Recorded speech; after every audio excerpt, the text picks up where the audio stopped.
The morning began as every morning had for the past 10 years, in silence and shadow, with Arabella Fairfax moving through the grand townhouse on Belgrave Square like a ghost who had forgotten she was ever alive. The March dawn filtered weakly through the tall windows of the servants' entrance, casting grey light across the flagstones as she descended from her attic room, her footsteps making no sound on the worn stairs, because she had learned long ago to move without disturbing the air itself, to exist without evidence of existing. Her hands, reddened from cold water and lye soap, carried the heavy copper water cans up 3 flights to the family bedchambers. Her back bent under the weight, her breath coming in quiet gasps that she suppressed because even breathing felt like an intrusion in this house where she was permitted to labor but never to be. The Whitmore townhouse was elegant in the way of declining fortunes, all gilt and brocade in the public rooms where society might observe, but threadbare carpets in the corridors where only servants walked, the contrast a perfect symbol of the family itself, beautiful surfaces concealing rot beneath. Arabella had once known these rooms as a resident rather than a servant, had walked these halls in muslin gowns with her head high, had sat at the breakfast table with Lady Whitmore and Lydia when she was their ward, their cousin's orphaned daughter, taken in after the fever claimed both her parents within a week of each other when she was 16 years old. She had been Arabella Fairfax then, daughter of Emmeline Gardiner Fairfax and Thomas Fairfax, a girl with prospects and a small inheritance, and a future that seemed, if not brilliant, then at least secure. But that was before Lord Whitmore's investments failed, or so he claimed, before her inheritance of £8,000 simply vanished into the mist of his bookkeeping, before the morning after her 18th birthday, when Lady Whitmore had called her into the drawing-room and explained with cold precision that circumstances had changed, that the money was gone, that Arabella might stay in the household if she wished, but in a different capacity, as a lady's maid to Lydia, earning her keep. And what choice did an 18-year-old orphan have except to say yes and yes and yes until the word lost all meaning? 10 years had passed since that morning, and in those 10 years Arabella had not once been addressed by her Christian name, not once been called Miss Fairfax, not once been acknowledged as anything other than the girl or you there, or simply a gesture, a pointed finger, an expectation that she would know what was wanted without the dignity of being spoken to directly. She prepared Lady Whitmore's breakfast tray with mechanical precision, the teapot aligned just so, the toast cut into precise triangles, the marmalade in the crystal dish that was only for family, never for servants, and as she arranged the morning newspapers, she caught sight of her reflection in the silver tea service, a distorted face that she barely recognized, 32 years old but looking older, her chestnut hair streaked with premature grey, her eyes the color of amber, but dimmed now, as though the light behind them had been extinguished slowly over the years until only habit kept them open. She looked away quickly because sometimes when she saw herself, she felt a terrible panic rising in her chest, a sensation that she was disappearing entirely, that one morning she would wake and find she had no face at all, just a blank space where a person used to be. Arabella, she thought to herself as she climbed the stairs to Lydia's chamber, her name a small rebellion in the privacy of her mind. Arabella Fairfax. My mother was Emmeline. My father was Thomas. I had a name once. I was someone once. I existed. But the words felt hollow even in her thoughts, because what use was a name that was never spoken? What good was an identity that no one acknowledged? And there were nights, deep, terrible nights, when she lay in her narrow attic bed and could not quite remember who Arabella Fairfax had been, when the girl she used to be seemed like a story she had read rather than a life she had lived. Lydia's chamber was warm, a fire already crackling in the grate because Lydia could not bear the cold, and the room smelled of rose water and the faintly sour scent of sleep. Expensive things and bodily things mingled together. Lydia herself was still abed, her blonde hair in curl papers, her face creased from the pillow, and at 28 she had the peevish look of a woman who had expected life to deliver certain rewards and found herself still waiting. "Do stop fumbling, girl," Lydia snapped as Arabella began laying out her morning dress, a confection of primrose silk that had cost more than Arabella would earn in 5 years if she were actually paid wages, which she was not. "At your age, one would think you would have mastered a simple corset." Arabella's hands trembled slightly as she laced the stays, pulling the ribbons through the eyelets with practiced efficiency, her fingers knowing the work even as her mind drifted elsewhere, to the garden party that afternoon, to the Duke of Ashford, who would be attending, to the small spark of curiosity she felt about a man she had never met, but whose name carried through London drawing rooms like a promise or a threat depending on who spoke it. "Oh, but then you never had proper training, did you?" Lydia continued, admiring herself in the glass as Arabella arranged her hair. "Father was too kind, taking you in like charity, giving you a position when you had nothing and no one." The words were calculated cruelty, a reminder of Arabella's fall, and once she might have flinched. But after 10 years she had learned to let such barbs pass over her like rain over stone, absorbing nothing, feeling nothing, because feeling was a luxury she could no longer afford. Lady Whitmore swept into the chamber without knocking, her morning dress of violet merino wool impeccable, her hair already dressed, her expression sharp and assessing as she examined her daughter. "The Duke of Ashford is attending today," she announced, her voice clipped and businesslike. "Lydia, this is your opportunity. He has recently returned from his estates and society says he is finally considering marriage at 35. You must be at your most charming, most agreeable. He is wealthy beyond measure, and his bloodline is impeccable. If you can secure his interest, it will save this family from our current difficulties." Arabella felt rather than saw Lady Whitmore's gaze flick over her, a glance of dismissal so complete it was almost violent. And then the older woman turned to the housemaid, hovering in the doorway.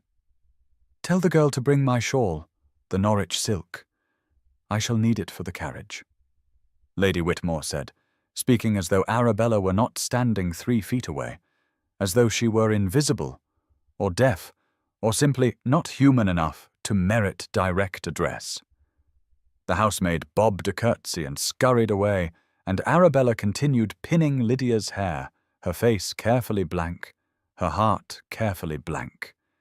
Everything about her carefully blank because blankness was safety. Blankness was survival. The morning progressed with its usual rituals, the family breaking their fast in the dining room while Arabella stood against the wall in case she was needed. The soft clink of silverware and china, the rustle of newspapers, Lord Whitmore hidden behind the Times, his jowly face occasionally visible when he turned a page, his expression perpetually disgruntled, as though the world owed him something it refused to deliver. Arabella studied him sometimes when she was certain no one was watching, this man who had stolen her inheritance and her future, and she tried to feel hatred, but found only a weary sort of contempt, the way one might feel about a rat in the larder, distasteful but ultimately just following its nature. After breakfast, she helped Lydia change into her walking dress for the garden party, a creation of leaf green taffeta with blonde lace at the collar and cuffs, and as she fastened the tiny buttons up the back of the bodice, she let her mind wander to her attic room, to the small trunk under her bed, where she kept the few possessions she had managed to preserve from her old life. There was a miniature portrait of her mother, painted when Emmeline Fairfax was newly married, her dark hair curled fashionably, her amber eyes so like Arabella's own, her smile gentle and knowing. There was her father's watch, silver and heavy, the chain tarnished now but still beautiful. And there was a book, the collected poems of Wordsworth, a gift from her mother on Arabella's 15th birthday, the leather binding worn soft from years of reading, the pages filled with her mother's penciled notes in the margins, observations and thoughts that made Arabella feel less alone when she read them late at night. Arabella, she would think as she turned those pages, Arabella Fairfax, daughter of Emmeline and Thomas, a girl who loved poetry, who walked by the river, who had a mother who called her darling and a father who called her his clever girl. I existed. I was real. I had a name. But in the daylight hours, moving through the Whitmore house with her silent footsteps and her downcast eyes, it was hard to believe that girl had ever existed at all, hard to remember what it felt like to hear her name spoken with affection rather than cruelty or not spoken at all. The household departed for the garden party in 2 carriages, the family in the first with its crested doors and well-sprung seats, Arabella and the other servants in the second, a hired conveyance that smelled of mildew and someone else's cigars. And as they rolled through the London streets toward Hyde Park, she pressed her face to the window and watched the city pass by, the grand houses of Mayfair giving way to the green expanse of the park where the ton gathered to see and be seen. Spring was attempting to arrive despite the cold, crocuses pushing through the hard ground, trees beginning to bud, the air carrying a hint of something softer than winter, though March in London was never truly gentle. Arabella climbed down from the carriage and immediately set about her duties, carrying Lydia's shawl and reticule, staying 3 paces behind as the family joined the fashionable crowd promenading along the Serpentine. And she made herself small and invisible, as she had learned to do, a shadow attending her mistress, a non-person whose only purpose was to anticipate needs and fulfill them silently. She watched the fine ladies in their spring silks, the gentlemen in their perfectly cut morning coats, the children running with hoops and balls while their nurses called after them, and she felt the familiar ache of displacement, of being present, but not belonging, of seeing a world she had once inhabited now separated from her by an unbridgeable gulf of lost fortune and lost name.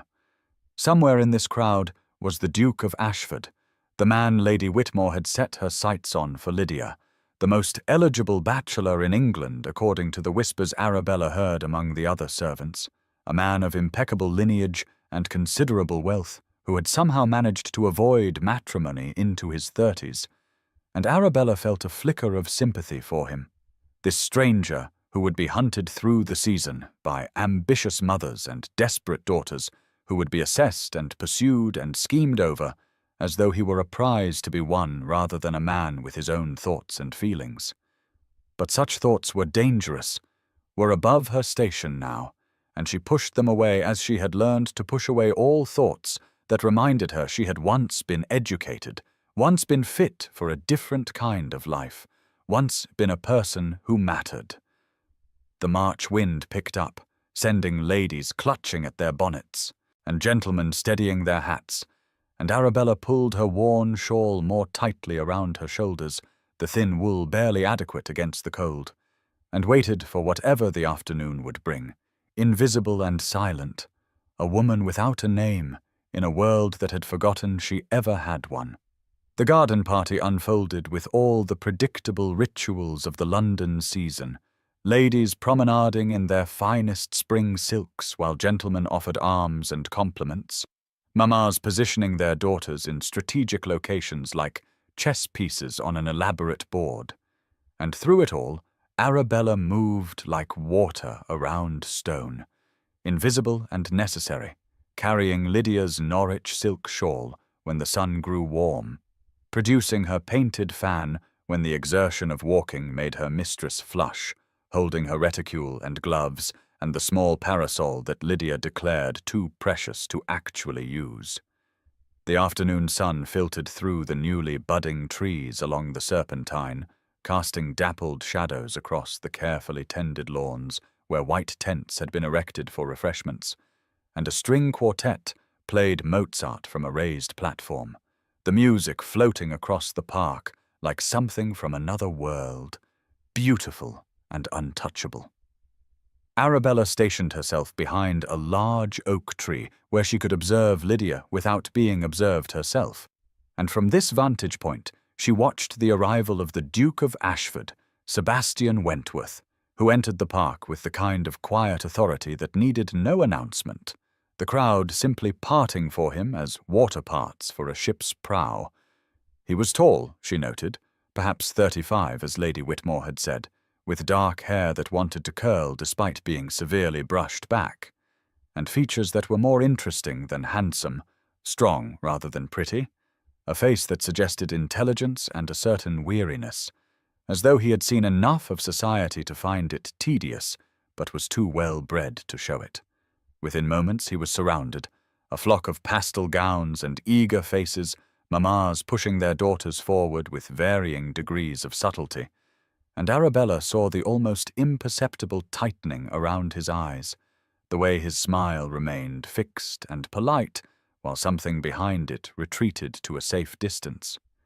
Lady Whitmore descended on him with Lydia in tow, her daughter's practiced smile bright and empty as a new shilling, and Arabella watched the familiar performance, Lydia's tinkling laugh at something the Duke said, her artful deployment of the fan, the way she tilted her head just so to display the column of her throat. All the calculations of courtship reduced to mechanical gestures that had been rehearsed until they appeared natural. The Duke bowed over Lydia's hand with perfect courtesy, but Arabella, who had learned to read faces in the margins of rooms, saw no particular interest in his expression, only the patient endurance of a man fulfilling social obligations he found tiresome. The music shifted to a livelier piece, and couples began to stroll the paths in pairs, the crowd dispersing slightly, and Arabella relaxed her vigilance for a moment, allowing herself to simply listen to the quartet, to let the beauty of the violin's voice wash over her like rain after drought. And she closed her eyes and remembered her mother playing the pianoforte in their old drawing-room, remembered singing together, remembered when music was something she participated in rather than something she heard from a distance. The moment of peace shattered when Lydia's voice cut across the lawn, high and artificially distressed. "Oh, how clumsy of me! I have spilled lemonade all over my gown!" And Arabella's eyes snapped open to see Lydia standing with a spreading stain across the green taffeta, the glass tilted just so in her hand, in a way that suggested the accident was entirely deliberate, and Lady Whitmore was already gesturing sharply in Arabella's direction. "You there! Fetch the spare shawl from the carriage immediately, the rose silk, quickly now before the Duke loses interest." And Arabella understood at once that this was strategy, that the ruined gown was meant to give Lydia an excuse to withdraw and return looking fresh and charming, a second entrance to recapture the Duke's attention. She gathered her skirts and ran, her worn half-boots slipping slightly on the grass, her breath coming hard because she had eaten almost nothing that morning, and the corset beneath her plain grey dress was laced tight to give her the appearance of a proper figure, and she reached the line of carriages where the Whitmore conveyance waited, retrieved the rose silk shawl from the compartment under the seat where spare items were stored, and turned to hurry back. The path she chose was a shortcut through a more secluded section of the park, a narrow trail bordered by early crocuses pushing their purple heads through the hard earth, and she was moving too quickly, her mind already calculating how long Lydia would be angry if she took too long, when she collided with something solid and warm and utterly unexpected. The impact knocked the breath from her lungs and sent her stumbling backward, the shawl flying from her hands to land in the dirt of the path, and for a terrible moment she could not process what had happened, could only register the sensation of panic flooding her body, because she had bumped into someone, had caused a disruption, had failed in the fundamental servant's duty of not being noticed. She dropped immediately into a curtsy, her eyes fixed on the ground, stammering apologies that would not quite form into coherent words. Forgive me, Your Grace, and only then did she register the title she had used, the automatic deference that came from recognizing expensive boots and the hem of a perfectly tailored morning coat. And the panic intensified because she had collided with someone of rank, someone who could complain to the Whitmores, someone who could cost her the only position she had in the world. "Please, don't distress yourself," a voice said, and it was a good voice, deep and warm and educated, with an undertone of genuine concern rather than aristocratic irritation. It was entirely my fault. I wasn't watching where I walked. I came here to escape the crowd for a moment, and I'm afraid I was wool-gathering. Arabella remained frozen in her curtsy, her heart hammering against her ribs, and she heard the rustle of fabric, and then home to her absolute shock that the gentleman, the Duke of Ashford himself, she now realized, had knelt in the dirt of the path, heedless of his expensive dove-grey trousers, and was retrieving the fallen shawl. He brushed it off with careful hands and then extended it toward her, and she had no choice but to reach for it, her own hands trembling violently, and when their fingers touched as she took the silk from him, she felt something pass between them like a spark of static electricity, a shock of recognition that had no rational basis but was undeniable nonetheless. She pulled her hand back quickly, clutching the shawl to her chest, and tried again to form words. "Forgive me, Your Grace, I must. I should." But her voice cracked and broke because it had been so long since she had spoken to anyone above her station, so long since anyone had spoken to her as though she were a person rather than a function, and she could feel her composure crumbling like old mortar. He was still kneeling, she realized with mounting horror, still down at her level rather than standing above her as rank and propriety demanded. And when she dared to flick her eyes up from the ground, she saw that he was studying her face with an expression of curiosity, and something else, something that looked almost like concern. "What is your name?" he asked, and the question was so simple, so ordinary, so completely devastating that Arabella felt the world tilt beneath her feet.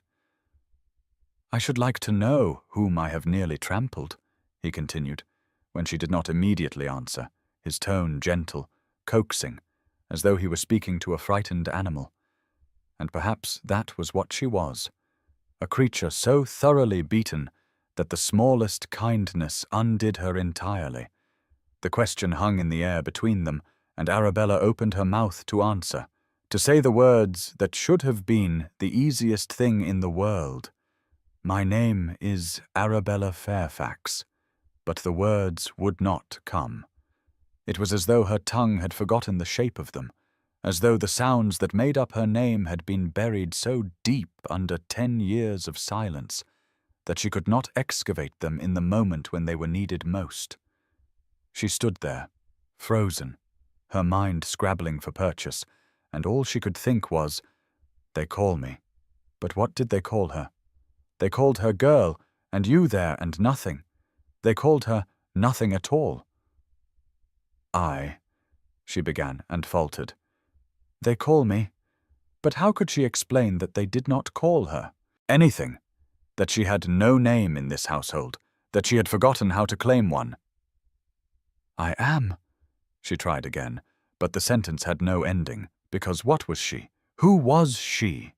The girl who had been Arabella Fairfax was gone, and in her place was this creature without identity, without voice, without the simple human right to a name.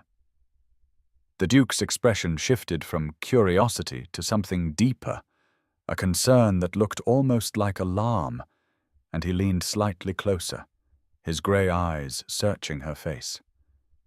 "They call you what?" he prompted gently. "Surely you have a name. Everyone has a name." But that was not true, Arabella thought with a clarity that was almost painful. Not everyone had a name. Some people were erased so thoroughly that they became blanks, spaces where a person used to be, and she was one of them. She had let herself become one of them, and the realization struck her with the force of a physical blow. "I serve the Whitmores, Your Grace," she whispered, because that at least was true. That at least was an identity she could claim. A function, if not a name. "I must return. Forgive me." And without waiting for his response, she turned and fled, the rose silk shawl clutched in her hands, her half-boots slipping on the grass as she ran. Behind her she heard him call out, "Wait, please!" But she did not stop, could not stop, because if she stayed another moment in his presence, she would shatter completely, would dissolve into tears and truth-telling, and all the things she had locked away for 10 years in order to survive. She reached the area where the tents were erected and forced herself to slow, to smooth her face into blankness, to become invisible again. And when she presented the shawl to Lady Whitmore, the older woman snatched it without a word and draped it over Lydia's shoulders, already turning back to the Duke, who had apparently returned to the main party. His moment of escape ended. Arabella retreated to her position behind the oak tree, her heart still racing, her hands still trembling, and she pressed her palm against the rough bark to steady herself, to anchor herself to something solid and real. "What is your name?" he had asked, and the question echoed in her mind like a bell, like a summons, like a door opening onto a room she had locked and forgotten. "Arabella," she thought fiercely. "My name is Arabella Fairfax. My mother was Emmeline. My father was Thomas. I had a name once. I have a name still, even if no one speaks it, even if I have forgotten how to speak it myself." She watched the Duke from her hidden vantage point and saw that he was looking around the crowd with an expression of distraction, as though he were searching for something. And once his gaze swept in her direction, and she pressed herself more firmly behind the tree, terrified that he might see her, might approach her, might ask again the question she could not answer. But he was called away by Lord Somebody, drawn into a conversation with a cluster of gentlemen, and Arabella released a breath she had not known she was holding. The afternoon wore on with excruciating slowness, the sun climbing higher and then beginning its descent, the crowd thinning as people departed for their next engagements, and through it all, Arabella stood and waited, and tried not to think about the moment on the path, the touch of his fingers against hers, the way he had knelt in the dirt as though her dignity mattered as much as his own. Lydia was in a foul temper on the ride home.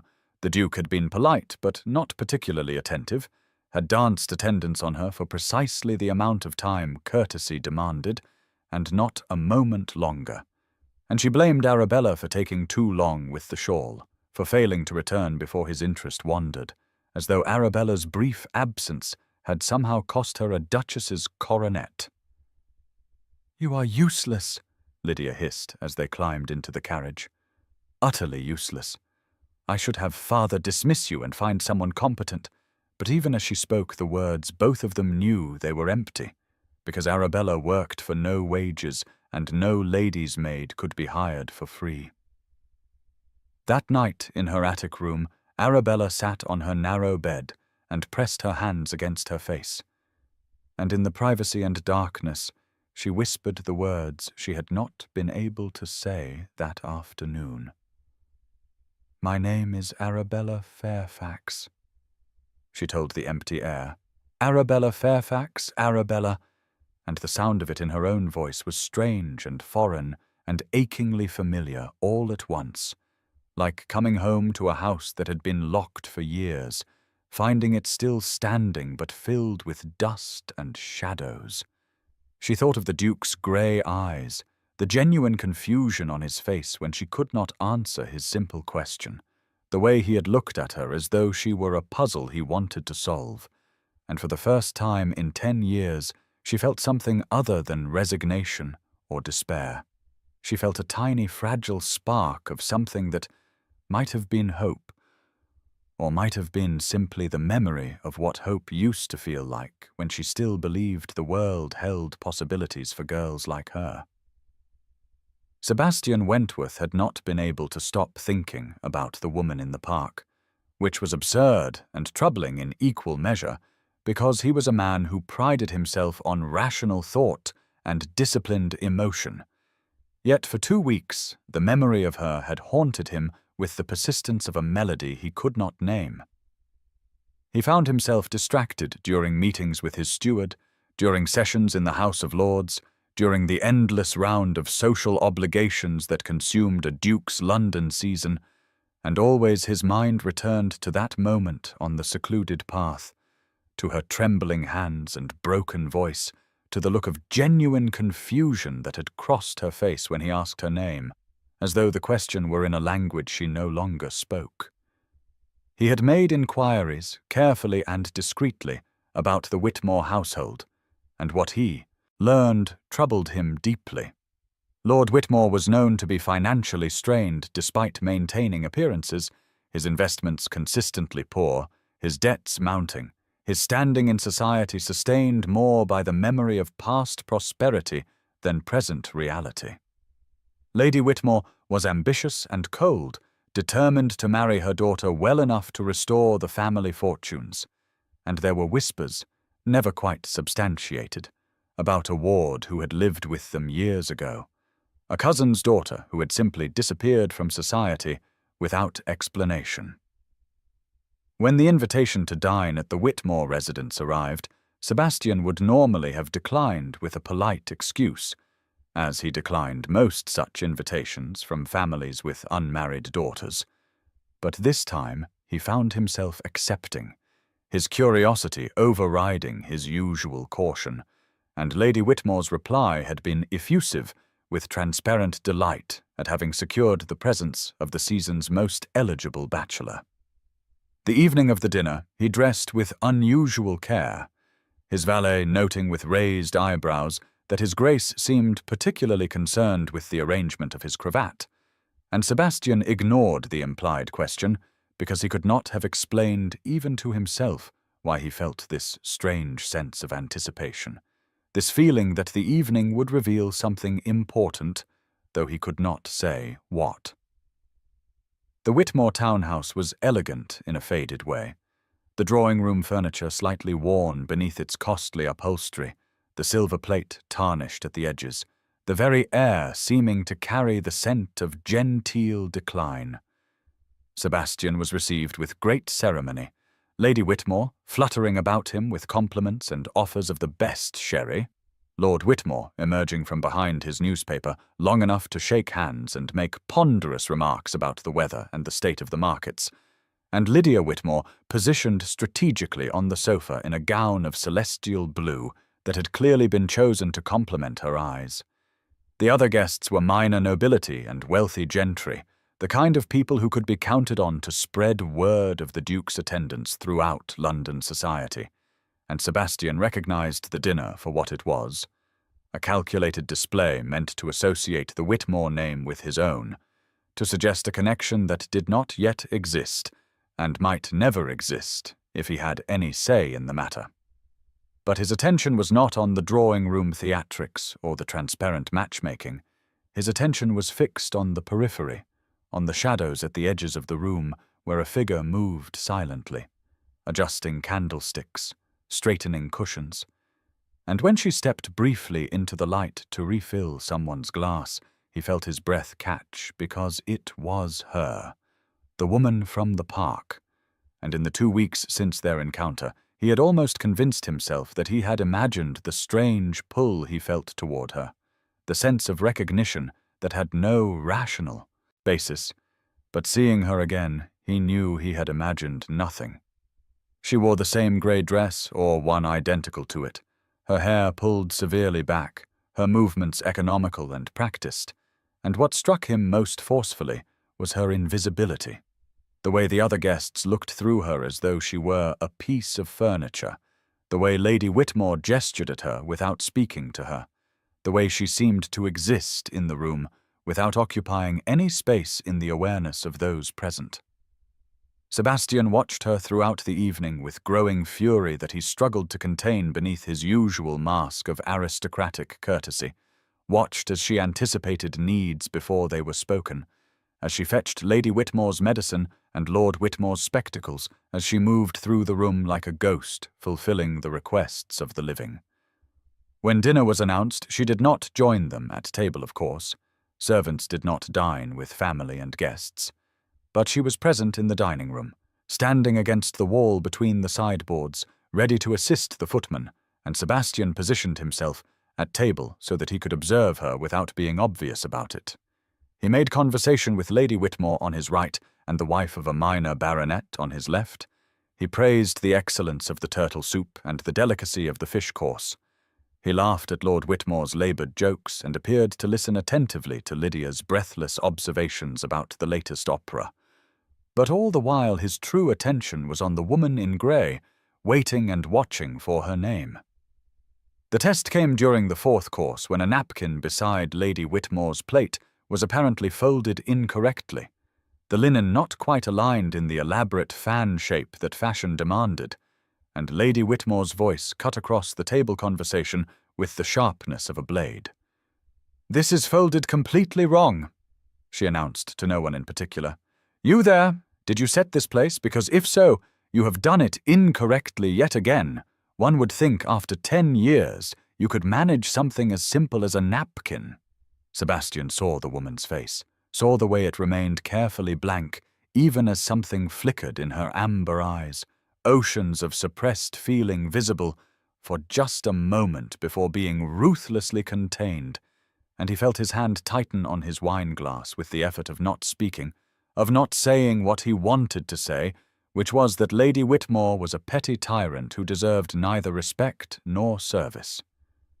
The woman, still unnamed, moved forward silently and refolded the napkin with deft fingers. Her head bowed and retreated to her position against the wall, and not once during the entire exchange did Lady Whitmore look at her directly or use any form of address that acknowledged her humanity. Sebastian filed away this observation, along with all the others he had collected throughout the evening, the casual cruelties, the deliberate erasures, the systematic denial of personhood, and he felt his resolve hardening into something that was not quite anger, but rather a cold determination to understand what was happening in this household, and why. After dinner, the company retired to the drawing-room for coffee and cards, the gentlemen having dispensed with the usual separation, and port in deference to the Duke's known preference for mixed company, and Sebastian settled himself in a chair that gave him a view of the entire room, watching as the woman in grey cleared away coffee cups and straightened chairs and remained utterly invisible to everyone except himself. He waited until the evening began to wind down, until guests started making their farewells, and then he rose and made a show of patting his pockets and looking around with an expression of mild concern. "I seem to have misplaced my gloves," he announced to Lady Whitmore. "I believe I may have left them in the drawing-room when we went into dinner. Pray do not trouble yourself. I shall retrieve them directly." And before she could offer to send a servant, he was already moving toward the door. The drawing-room was dim, the candles burning low in their sconces, and the air smelled of beeswax and the dying roses that filled a vase on the mantelpiece, their petals beginning to brown at the edges. She was there, as he had hoped she would be, moving quietly about the room collecting stray glasses and crumpled napkins, and when he entered, she looked up with a start of surprise and immediate fear, her body going still as a rabbit who has sensed a fox. "Forgive me, Your Grace," she said, her voice barely above a whisper. "I did not mean to disturb you. I shall leave at once." But Sebastian raised a hand to forestall her. "Please do not go," he said gently. "I am the one intruding on your work, and I wonder if I might speak with you for a moment." Her eyes went to the door, calculating escape routes and consequences, and he could see the war being fought behind her carefully blank expression, the desire to flee warring with the impossibility of refusing a direct request from a duke. "I have attended many dinners, miss," he began, pausing deliberately to give her the opportunity to supply her name, but she remained silent, her hands twisting in the fabric of her apron. He tried again, more directly. I notice your employers do not address you by name. Is this customary in this household? She stopped moving at that, her back to him, and for a long moment she did not respond. And when she finally spoke, her voice was so quiet he had to strain to hear it. It is not my place to have a name, Your Grace, she said. I am a servant. The words hit him like a physical blow, the quiet resignation in her voice, the absolute conviction that she had no right to the most basic marker of human identity. And Sebastian felt something shift in his chest, a crack opening in the careful control he maintained over his emotions. Every person has a name, he said, keeping his voice gentle despite the anger rising in him. Every person has a place. Yours has been taken from you, I think. She turned then, and he saw that her eyes were glistening with unshed tears, her composure crumbling at the edges in a way that made her look both younger and infinitely older than he had first thought. Why do you care? She asked, and the question was not hostile, but genuinely bewildered, as though kindness from a stranger were so foreign to her experience that she could not fathom its motivation. Because in a room full of people performing elaborate social dances, Sebastian replied with complete honesty, You are the only real person I have encountered in months. Everyone else is playing a role, performing a part. But you are simply trying to survive with your dignity intact, and I find that more compelling than all the artifice of the ton combined. He took a step closer, careful not to crowd her, careful to leave her space to retreat if she wished. Please, he said, and he heard the note of pleading in his own voice and did not try to disguise it. Tell me your name. She stood there looking at him, and he could see the internal struggle written across her features, the decade of conditioning that told her she had no right to claim an identity warring with something deeper, some part of her that remembered being a person, being someone. And he waited with his heart hammering in his chest, because he knew somehow that this moment mattered, that what she said or did not say would determine something crucial, though he could not have articulated what. The silence stretched between them, filled with the sound of their breathing and the distant rumble of carriages in the street outside. And then she drew a breath that seemed to come from the very depths of her being, and spoke. Arabella, she said, so quietly he almost missed it. My name is Arabella Fairfax. The words hung in the air between them like something sacred, like a resurrection, and Sebastian felt an emotion he could not quite name rising in his throat, something that was part triumph and part grief and part awe at the courage it had taken for her to speak those simple words. Arabella, he repeated, and he said it gently, reverently, like a prayer or a promise, like the most important word he had ever learned.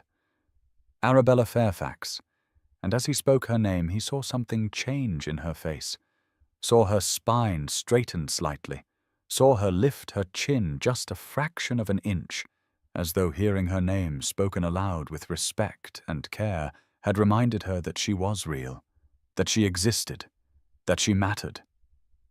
She was crying now, silent tears sliding down her cheeks, and she made no move to wipe them away, just stood there, with her name hanging in the air between them and her true self visible for perhaps the first time in 10 years.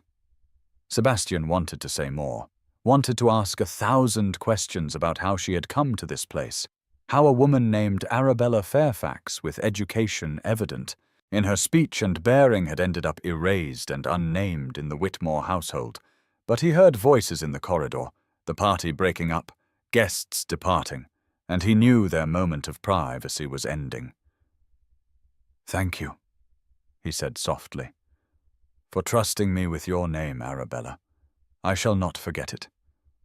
And then he collected his gloves, which he had deliberately left on a side table earlier in the evening, and moved toward the door. As he passed her, he paused and spoke quietly, so that only she could hear. "You deserve better than this, Arabella Fairfax, and I intend to discover how you came to be here and what might be done to restore what has been taken from you." She looked up at him with wide eyes, shock and fear, and something that might have been hope warring in her expression. But before she could respond, he was gone, striding back into the corridor and toward the entrance hall where Lady Whitmore was bidding farewell to her guests. The Duke thanked his hostess with perfect courtesy, complimented the excellence of her table, and made vague noises about future engagements that committed him to nothing, and all the while his mind was turning over the name he had learned, Arabella Fairfax, repeating it to himself like a talisman. In the carriage rolling through the dark London streets toward his own residence, Sebastian sat in the shadows and thought about amber eyes and silent tears, about a woman who had forgotten her own name until a stranger asked for it, and he made himself a promise that he would not rest until he understood the full story of how Arabella Fairfax had been erased and what it would take to make her visible again. The package arrived on a Tuesday morning in late March when the sky was the colour of pewter and a cold rain drummed against the windows of the Whitmore townhouse, and Arabella was in the scullery helping the kitchen maid scrub pots when the butler appeared in the doorway with an expression of puzzled disapproval. "There is a delivery," he announced, his tone suggesting that deliveries were inherently suspect, addressed to a Miss Arabella Fairfax in care of this residence. "Does anyone know of such a person?" Arabella's hands went still in the washing water, her heart beginning to pound with a force that made her dizzy, because no one had sent her anything in 10 years. No one had addressed her by name in 10 years, and the very fact of a package with her full name written upon it felt like a validation of her existence that was almost too overwhelming to comprehend. The other servants turned to look at her, the cook and the scullery maid and the 2 housemaids, and she saw recognition in their faces because they all knew who she really was, had always known even if they were forbidden to speak of it, and the cook gave a small nod of encouragement that made Arabella's throat tighten with unexpected emotion. "That would be me," she said quietly, her voice barely steady. "I am Arabella Fairfax." The butler's eyebrows rose, but he said nothing, merely handed her the package wrapped in brown paper and tied with string, and Arabella took it with trembling hands and carried it up the back stairs to her attic room because she could not bear to open it in front of witnesses, could not risk having this moment, whatever it was, observed and judged and potentially taken from her. In the privacy of her narrow room, she sat on the edge of her bed and carefully untied the string, unwrapped the paper, and found herself looking at a book bound in the most beautiful leather she had ever seen, deep green morocco with gilt lettering on the spine. The Complete Poetical Works of William Wordsworth, the title read, and tucked inside the front cover was a card in a bold masculine hand that said simply, "For Miss Arabella Fairfax, who deserves beautiful things, with the compliments of the Duke of Ashford." She ran her fingers over the leather, feeling the quality of it, the craftsmanship. And then she opened the book, and the scent of new paper and fine binding rose up to meet her, and for a moment she could not breathe for the joy of it, the sheer overwhelming joy of being seen, being remembered, being given something precious simply because someone thought she deserved it. She turned to her favorite poem, Tintern Abbey, and began to read, and the words were the same words she had read in her mother's old volume hidden under her mattress. But they looked different in this beautiful edition, looked somehow more real, more valid, and she felt tears sliding down her cheeks as she read about the still sad music of humanity and the sense sublime of something far more deeply interfused. She did not hear the door open, did not hear the footsteps on the stairs, and the first indication she had that she was no longer alone was Lady Whitmore's voice cutting through the room like a whip. "What is that?" the older woman demanded, and Arabella looked up to find Lady Whitmore standing in the doorway with Lydia behind her, both of them staring at the book in Arabella's hands with expressions of outrage and something that looked almost like fear. "It is a gift, my lady," Arabella said, rising to her feet and instinctively holding the book behind her back as though she could protect it from what was coming. "A gift," Lady Whitmore repeated, her voice rising. "A gift from whom? What gentleman sends gifts to a servant? Bring that here at once." Arabella hesitated for a fatal second, and then Lady Whitmore was crossing the room and snatching the book from her hands, and Arabella watched in horror as the older woman examined it, saw the card tucked inside, read the inscription, and her face went white, and then red with fury. "The Duke of Ashford," Lady Whitmore hissed. "You have been receiving attentions from the Duke of Ashford. Who do you think you are, receiving gifts from gentlemen? Have you been whoring yourself to him? Is that it? Using your position in this house to attract his notice and offer him your availability?" The accusation was so vile, so utterly false and cruel, that Arabella felt something inside her snap, a cord that had been pulled taut for 10 years suddenly breaking, and before she could stop herself, words were pouring out of her mouth, words she had not dared to speak in a decade. "I have done nothing wrong," she said, and her voice was shaking but clear. "I have done nothing to encourage the Duke's attention beyond existing in his presence. He is a kind man who noticed I exist, something this family has not done in 10 years. The silence that followed was absolute, broken only by the sound of rain against the window and Arabella's ragged breathing, and she saw shock ripple across Lady Whitmore's face, followed by a rage so pure it was almost incandescent. "You forget yourself, girl," Lady Whitmore said, her voice low and venomous. "We took you in when you had nothing. When your parents died and left you penniless, we gave you a home and employment.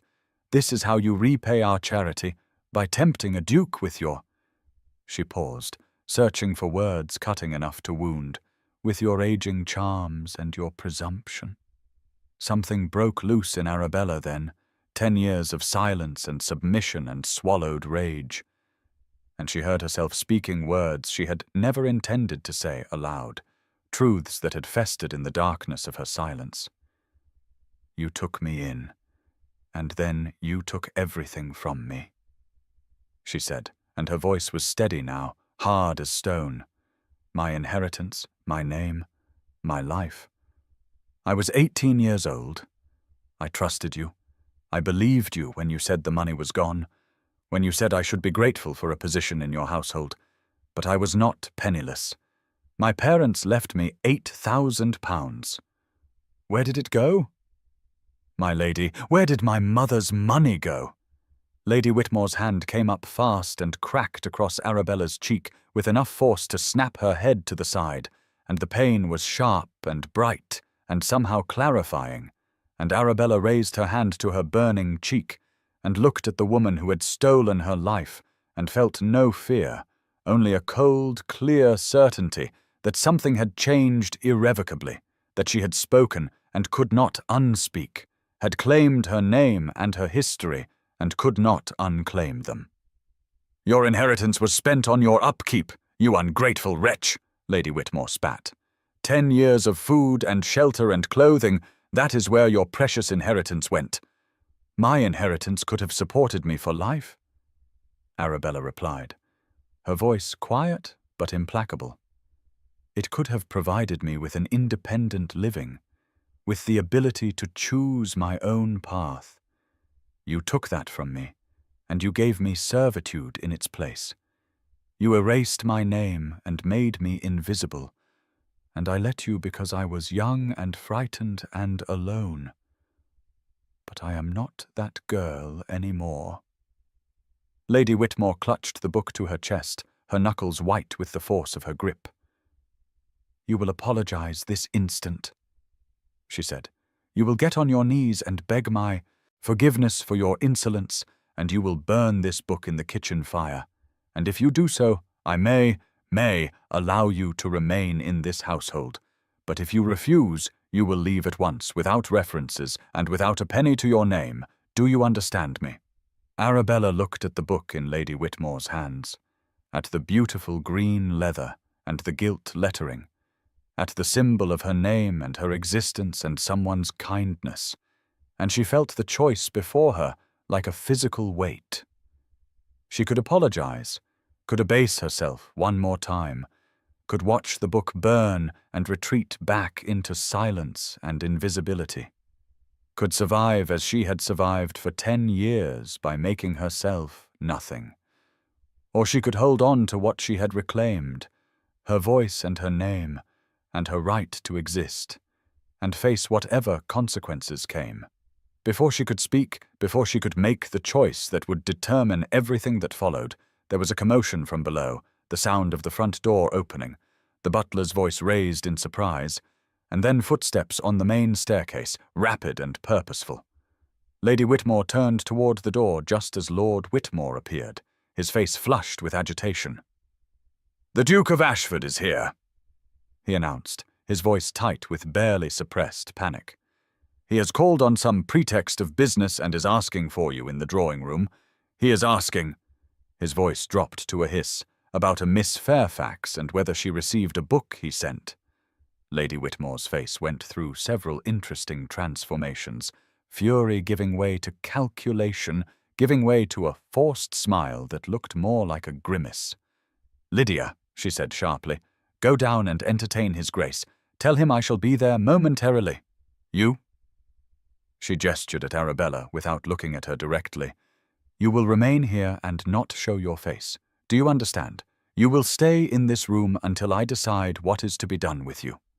She swept from the room with the book still clutched in her hands, Lydia following, and Lord Whitmore paused in the doorway to give Arabella a look of such venom that she took an involuntary step backward.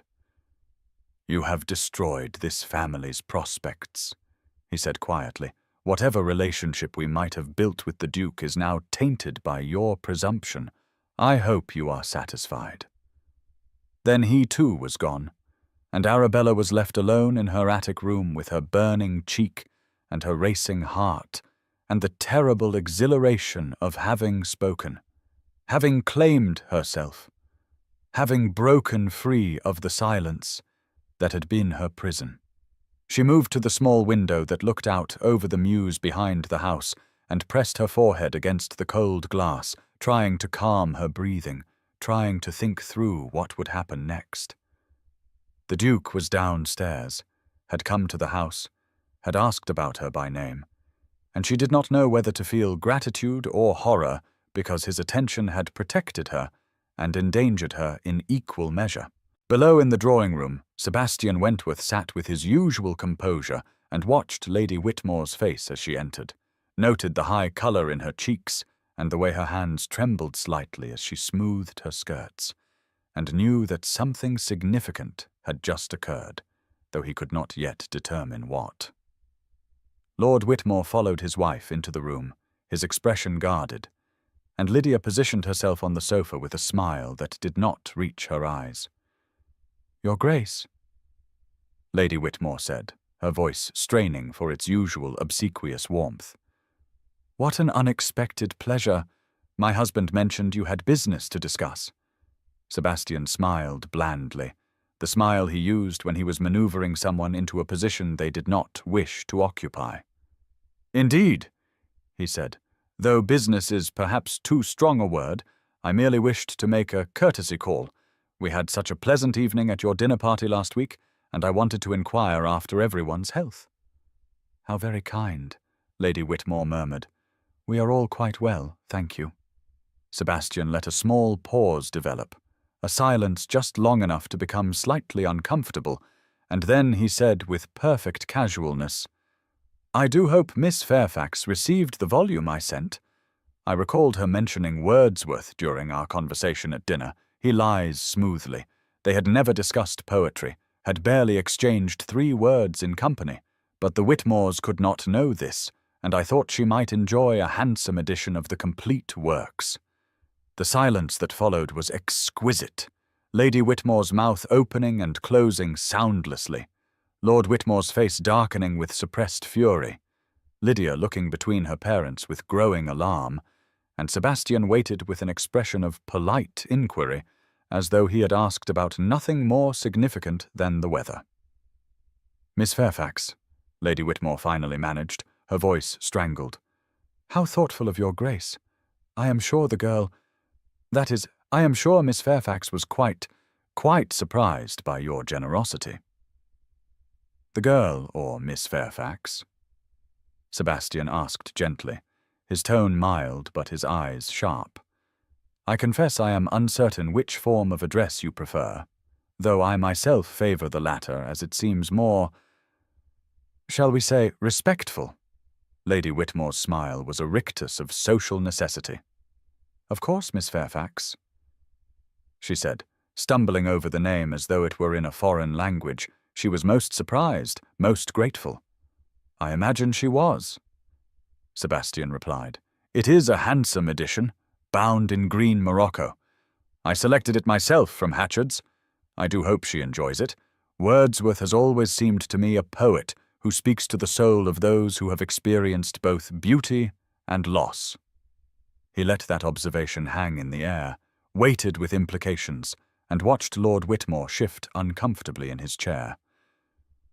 "Your Grace is too kind to take notice of our household staff," the older man said, his voice gruff. "On the contrary," Sebastian said, his voice cooling by several degrees, "I believe it is a mark of a gentleman's character how he treats those in positions of service, and Miss Fairfax struck me during dinner as a woman of some education and refinement. One wonders how she came to be in service at all. The question was a rapier thrust, precise and lethal, and Sebastian saw Lord Whitmore's face go pale, even as Lady Whitmore's flushed darker. "She is our distant cousin," Lady Whitmore said stiffly. "Orphaned young. We took her in out of Christian charity when she had nowhere else to go." "How very generous," Sebastian murmured, "and I trust she is grateful for such benevolence." The tension in the room was thick enough to cut, and Sebastian rose with fluid grace, judging that he had accomplished what he came to do, had forced them to acknowledge Arabella by name, had made clear that her existence was known to him and mattered to him, had put them on notice that she was not as invisible as they wished her to be. "I shall not take up any more of your valuable time," he said, bowing to Lady Whitmore with perfect courtesy. "Please do convey my regards to Miss Fairfax. I hope the volume brings her pleasure." He departed with the same calm authority with which he had arrived, and in his wake he left a household in turmoil. Lady Whitmore White lipped with rage, Lord Whitmore pouring himself a large brandy despite the early hour, and Lydia demanding to know what was happening and being told sharply to be quiet. Upstairs in her attic room, Arabella heard the front door close, heard the Duke's carriage pull away, and she sank down onto her narrow bed with her head in her hands, shaking with reaction to everything that had happened in the space of an hour. She had spoken her truth, had claimed her name, had been struck and threatened and saved all at once, and she did not know what would come next. But she knew with absolute certainty that she could not go back to silence, could not return to being the invisible girl who had forgotten her own name. The book was gone, confiscated by Lady Whitmore, but the fact of it remained. The Duke had sent her something beautiful, had called her by name, had noticed she existed, and that could not be taken back, no matter what happened. She touched her burning cheek where Lady Whitmore had struck her, and felt not pain, but a strange, fierce joy, because the slap was proof that she was real, that she had impact, that she could no longer be ignored or erased. "Arabella Fairfax," she whispered to herself in the gathering dusk. "My name is Arabella Fairfax, and I exist." Arabella could not sleep, had not truly slept since the morning of the book and the confrontation, and the Duke's strategic appearance in the drawing-room 3 days ago, and she lay in her narrow attic bed, watching the moonlight creep across the sloped ceiling, and felt the restless energy that came from having broken a decade of silence, and discovered that the world had not ended, that she was still breathing, still existing, still somehow intact, despite having shattered every rule that had governed her survival. Lady Whitmore had not dismissed her, had not carried through on her threat to turn her out without references, and Arabella suspected this was because the Duke's pointed inquiries had made it clear that Arabella's invisibility was no longer guaranteed, that her mistreatment might have consequences beyond the walls of the Whitmore household. The book had disappeared, confiscated, and presumably destroyed, but its ghost remained. The fact of it, the Duke's recognition of her name and her worthiness to receive beautiful things, and she found herself returning again and again to the moment when she had held it in her hands, had felt the quality of the leather, had read the inscription, "For Miss Arabella Fairfax, who deserves beautiful things."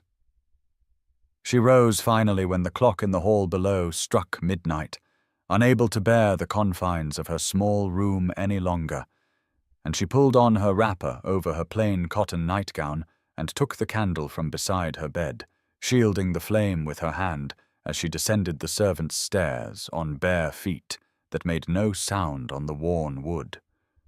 She knew where she was going, though the knowledge felt dangerous, felt like another transgression in a week that had been full of them. But she could not stop thinking about what she had said to Lady Whitmore. My inheritance could have supported me for life. Where did my mother's money go? And she wanted proof. Needed proof, needed to see with her own eyes what had become of the £8,000 that should have been hers. The library was on the ground floor, a room she was permitted to enter only to dust and sweep, never to read or linger, and it was Lord Whitmore's domain, filled with his ledgers and correspondence and the accumulated books of 3 generations of Whitmores who had been more interested in appearing cultured than in actual learning. She turned the handle slowly, wincing at the small click of the latch, and slipped inside, closing the door behind her with infinite care.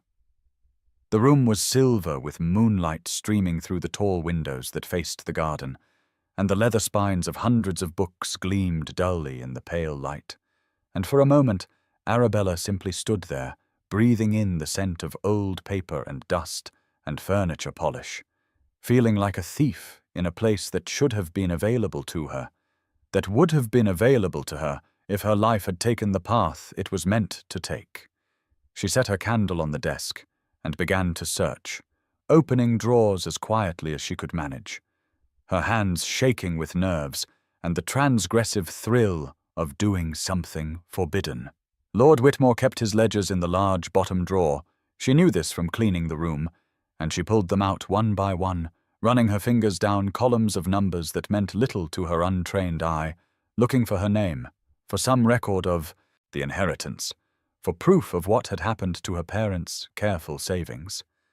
The entries were cryptic, abbreviations and codes that she could not decipher, but she kept searching, turning pages by candlelight, and she was so absorbed in the task that she did not hear the library door open, did not hear the footsteps crossing the carpet, did not know she was no longer alone until a voice spoke from the shadows near the fireplace. "Looking for something in particular?" the voice asked, and it was a gentle voice, a familiar voice, but Arabella's heart still leapt into her throat, and she spun around so quickly she nearly knocked over the candle.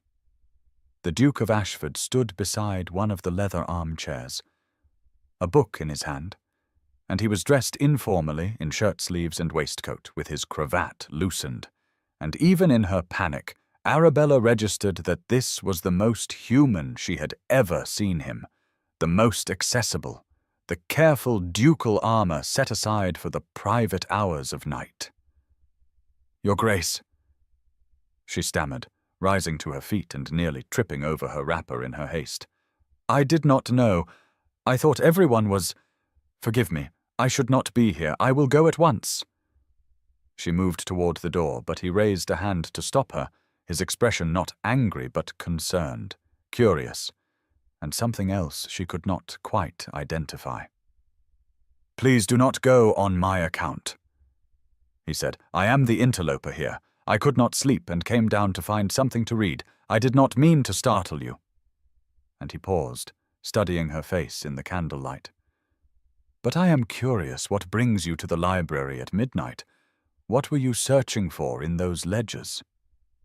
Arabella stood frozen between the desk and the door, her mind racing through possible explanations and finding none that did not reveal too much, that did not make her seem foolish or presumptuous or dangerously naive. She could lie, could claim she was looking for household accounts on Lady Whitmore's orders, but something in his face told her he would know the lie, would see through it, and besides she was tired of lying, tired of hiding, tired of the careful erasure of her own truth. "I was looking for proof," she said finally, her voice barely above a whisper. "Proof of what happened to my inheritance, to the money my parents left me. I wanted to see it written down, wanted to understand where it went and how." Sebastian set down his book and moved closer, not crowding her but closing the distance between them until he stood on the other side of the desk, the ledgers spread between them like evidence in a trial. "Tell me," he said quietly. "Tell me everything. From the beginning." And so she did, the words spilling out of her in the silver darkness, the whole story that she had carried silently for 10 years, finally given voice. She told him about her childhood, about her mother Emmeline, who had played the pianoforte and read poetry, about her father Thomas, who had been a gentleman of modest means but careful, habits, about how they had both died within a week of the fever when she was 16, and she had been sent to live with the Whitmores, her mother's distant cousins, the only family she had left in the world. She told him about the 2 years when she had been their ward, raised alongside Lydia, educated by the same governess, dressed in muslins and taught to dance and paint and sing, promised a small London season when she turned 18, promised a future that seemed secure, if not brilliant. "I was so young," she said, her voice breaking slightly. "I had no one. My parents were dead. The Whitmores were my only family. When Lord Whitmore told me the investments had failed, that the money was gone, I believed him. I had no reason not to. I knew nothing of finance or law or how trusts were managed. I was 18 years old and terrified and completely alone." Sebastian listened without interrupting, his face growing harder with each revelation, and in the candlelight she could see the muscle jumping in his jaw, the way his hands gripped the edge of the desk as though he needed to hold on to something solid to keep from doing violence to the furniture, or the walls, or the absent Lord Whitmore. "Did you ever see documentation?" he asked when she paused. "Proof of the failed investments, any legal papers explaining what had happened to the trust?" She shook her head. "No, he said it was too distressing for me to review, that I should not trouble myself with such unpleasant business. He said I should be grateful they were offering me a position in the household, rather than turning me out with nothing, that they would provide for me, that I would always have a home here. What choice did I have? Where could I have gone? I had no money, no other family, no skills beyond what a lady's education provides, which is to say nothing practical, nothing that would allow me to earn my keep. So I said yes. I agreed to become Lydia's maid, and at first I told myself it was temporary, that perhaps the investments would recover, that perhaps Lord Whitmore would restore my inheritance when the family's fortunes improved. But as the months turned into years, I began to understand that I would never see that money again, that I had been quietly and completely dispossessed, and the knowledge of it, the helplessness of it, made me want to disappear entirely. And so I did. I stopped speaking unless spoken to. I stopped using my name. I let them erase me because being erased was easier than fighting a battle I could not possibly win. The tears were sliding down her cheeks now, though she had not meant to cry, had not wanted to appear weak or pitiable, but the relief of telling the story, of giving voice to 10 years of silent grief and rage and resignation was overwhelming, and she could not stop the tears any more than she could stop the words. "I have not said my own name in 10 years, she whispered, "until you asked me to, until you looked at me in the park and asked me what my name was, as though I were a person who deserved to have one, and I could not answer you because I had forgotten, not intellectually but in some deeper way. I had forgotten that I was Arabella Fairfax, that I was my mother's daughter, that I was someone." Sebastian was silent for a long moment, and when he finally spoke, his voice was rough with suppressed emotion. "Arabella," he said, and then paused. "May I call you Arabella?" She nodded, unable to speak around the tightness in her throat. And he continued. "Arabella, what they did was illegal. If your parents left you an inheritance, it was held in trust. Those funds could not simply disappear without documentation. Trusts are governed by law, by courts, by solicitors who have a legal obligation to act in the beneficiary's interest. Either Lord Whitmore is a spectacularly unlucky investor who can produce records of catastrophic losses, or he is a thief who stole your money and has spent the past 10 years benefiting from your labor without compensation." The words hung in the air between them, sharp and clear and utterly damning, and Arabella felt something shift in her chest, a small fierce flame of hope that she had not allowed herself to feel in a decade. "Even if you are right," she said, her voice shaking, "I have no power, no recourse. I am a servant without references, without connections, without means. Who would believe me if I made such an accusation? Who would listen to my claims against a family of Lord Whitmore's standing?" "I believe you," Sebastian said quietly, "and I am not without influence." He came around the desk then, closing the distance between them, and before she quite understood what he intended, he had taken both her hands in his, and the touch was warm and solid, and utterly devastating in its simple human kindness. "You are not alone any more," he said, looking directly into her eyes. "Arabella Fairfax, you are not a servant, you are a woman who has been grievously wronged, and I intend to help you rectify it.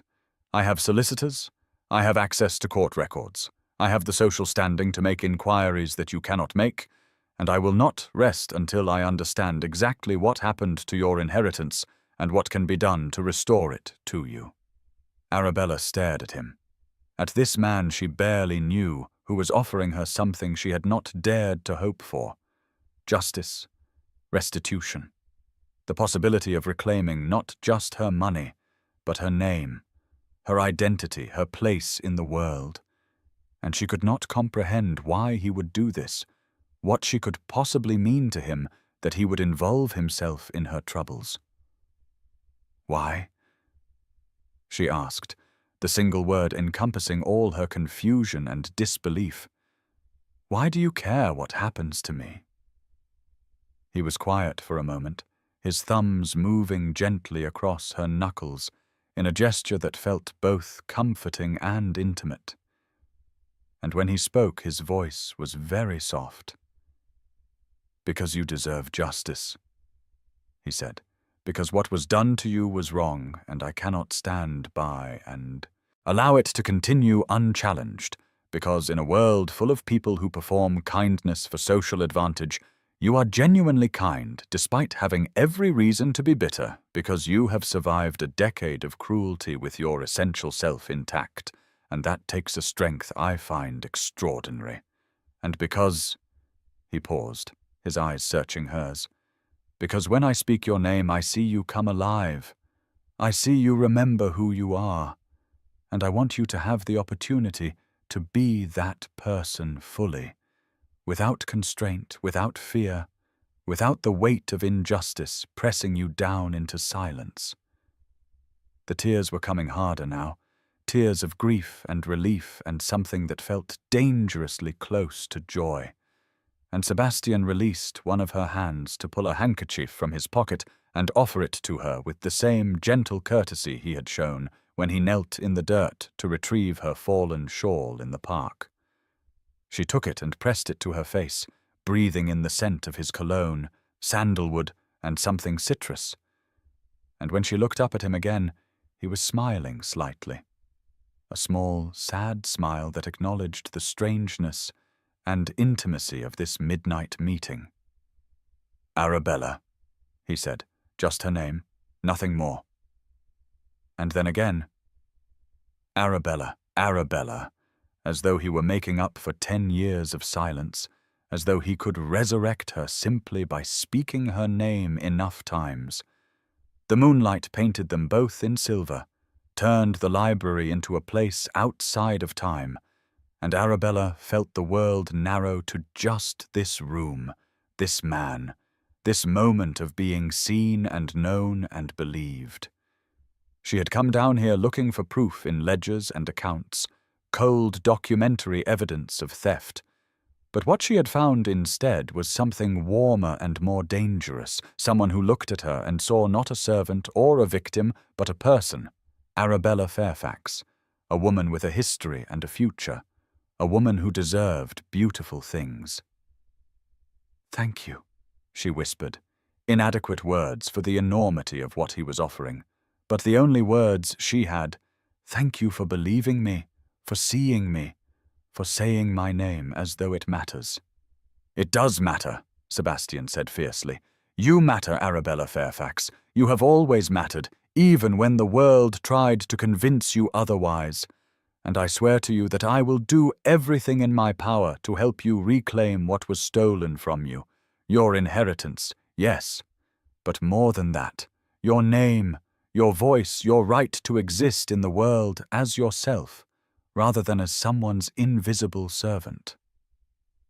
They stood there in the silver darkness with their hands joined, and the ledgers spread across the desk like accusations, and Arabella felt herself transformed, felt the girl she had been and the woman she was becoming existing simultaneously in this moment, and she knew that whatever happened next, whatever investigations or confrontations or legal battles lay ahead, she would never again be the invisible woman who had forgotten her own name, because Sebastian Wentworth, Duke of Ashford, had looked at her in a library at midnight and called her Arabella as though it were a prayer, as though her name were the most important word he knew, and she believed him.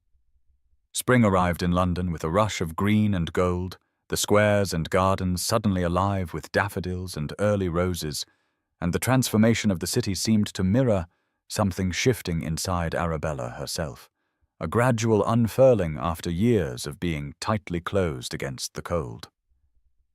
Sebastian hired a solicitor the day after their midnight meeting in the library, a discreet man named Mr. Henshaw, who specialized in trust law and had a reputation for both competence and confidentiality.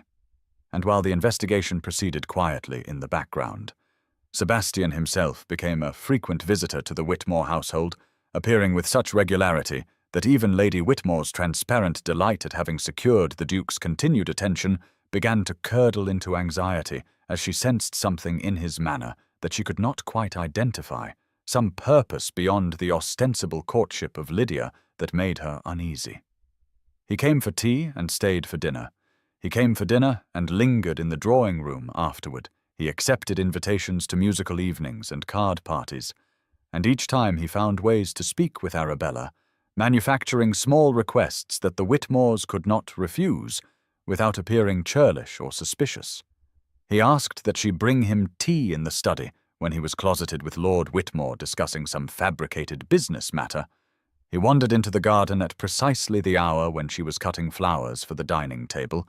He expressed interest in borrowing a book from the library and requested that she retrieve it for him because she would know where such things were kept. The Whitmores watched these interactions with growing alarm, but could do nothing to prevent them without openly acknowledging that they wished to keep Arabella away from the Duke, and such an acknowledgment would require explaining why a mere servant merited such concern, would risk exposing the very situation they had worked so hard to conceal. Arabella found herself living in a state of constant anticipation, never knowing when Sebastian would appear, when she would turn a corner and find him there with some excuse to speak with her.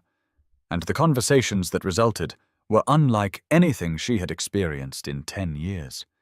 He asked her opinion on books, on poetry, on the paintings that hung in the Whitmore drawing room, and at first she answered haltingly, uncertainly, as though she had forgotten how to engage in genuine discourse rather than simply receiving orders. But gradually her responses grew longer, more confident, and she felt something waking inside her that had been dormant so long she had thought it dead. Her mind, her education, her ability to think and speak and engage with ideas. "Tell me about your childhood," Sebastian said one afternoon in the garden, where he had found her cutting tulips, their heads heavy with spring rain. "What did you love?"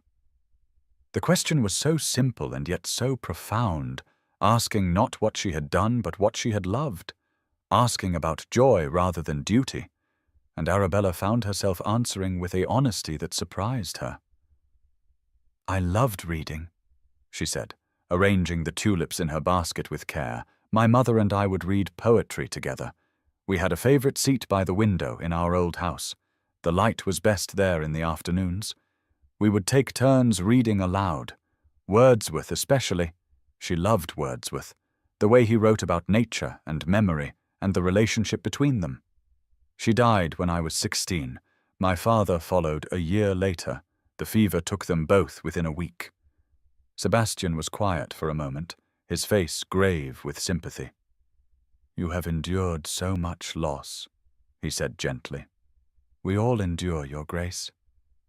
Arabella replied, "Some of us just have less choice in the matter. Loss comes to everyone eventually. The question is only what we do with it, whether we let it destroy us or whether we find a way to carry it and continue." "Sebastian," he said abruptly, and when she looked up at him in confusion, he continued, "When we are alone, call me Sebastian. You said your name for me. The least I can do is offer mine in return." She stared at him, shocked by the intimacy of such a request, the impropriety of it. "I could not possibly," she began, but he shook his head. "You can," he said. "You are not my servant, Arabella. You never were. You are a woman who has been wronged and whom I am attempting to help, and I would very much like it if, when we speak privately, you would use my Christian name as I use yours." The suggestion hung between them in the spring air, weighted with implications that made Arabella's heart race, and after a long moment she nodded, unable to speak, but willing to accept this small rebellion against the hierarchy that had governed every interaction of her adult life. "Sebastian," she said, testing the name on her tongue, and he smiled, a real smile that transformed his usually reserved features into something warm and almost boyish. "Much better," he said, and then someone called from the house, Lady Whitmore's voice sharp with suspicion, and they both stepped apart as though they had been caught in some transgression far more serious than a conversation about poetry. The visits continued throughout April and into May, and Arabella found herself changing in small but significant ways. She began to take more care with her appearance, not dramatically but subtly, pinning her hair in a softer style that framed her face, standing straighter, meeting people's eyes rather than keeping her gaze fixed on the floor. The other servants noticed, and their response was not jealousy, but quiet support. The cook slipping her extra portions at meals, the housemaids offering to help with her work so she had more time to rest, the butler treating her with a deference that acknowledged her true status as the wronged ward rather than the invisible maid. They had always known the truth of her situation, had always understood that what the Whitmores had done to her was cruel and probably illegal, but they had been powerless to intervene, and now that the Duke himself had taken an interest, They felt emboldened to show her small kindnesses, to acknowledge in gesture what they could not say aloud. Arabella kept wildflowers in a chipped teacup on the windowsill of her attic room, daffodils and primroses and tiny violets that she gathered from the corners of the garden, and sometimes when she woke in the early morning light, she would look at them and feel something that was almost happiness, a lightness in her chest that came from being seen, being spoken to, being treated as though her thoughts and feelings mattered. But underneath the happiness was fear, a growing terror that she tried to suppress, but could not entirely silence, because she was falling in love with Sebastian Wentworth, and she knew with absolute certainty that such a love was impossible, doomed, a fantasy that could only end in heartbreak. He was a duke, one of the most powerful men in England, and she was a penniless servant with a stolen inheritance and a decade of erasure behind her. And even if he helped her recover her money, she would still be gentry at best, a woman of modest means and no particular family, utterly unsuitable as a wife for a man of his rank. She told herself that his interest was purely charitable, that he was helping her because he was fundamentally decent and found her situation outrageous, that the kindness he showed her was the same kindness he would show to any victim of injustice. But there were moments when she caught him looking at her with an expression she could not quite decipher, something in his eyes that suggested his feelings might be more complicated than simple benevolence, and those moments terrified her because they gave her hope, and hope was the most dangerous thing she could allow herself. In his own study across London, Sebastian sat with Mr. Henshaw and reviewed the results of the investigation with a growing sense of fury that made his hands shake as he turned the pages of documented evidence. "Your Grace," the solicitor said, his tone carefully neutral, "the evidence is incontrovertible." Lord Whitmore forged documents claiming that investments made on behalf of Miss Fairfax's trust had failed catastrophically. He produced false reports from non-existent firms. He created an entire paper trail of fictional losses, but the money, all £8,000 of it, was in fact transferred directly to his personal accounts over the course of 18 months beginning in the spring of 1848. The funds were used to pay his gambling debts, to maintain the household beyond his means, to purchase jewellery for Lady Whitmore and gowns for Miss Lydia, Miss Tsar. Fairfax's inheritance was quite literally stolen to support the lifestyle of the family that claimed to be providing for her out of charity.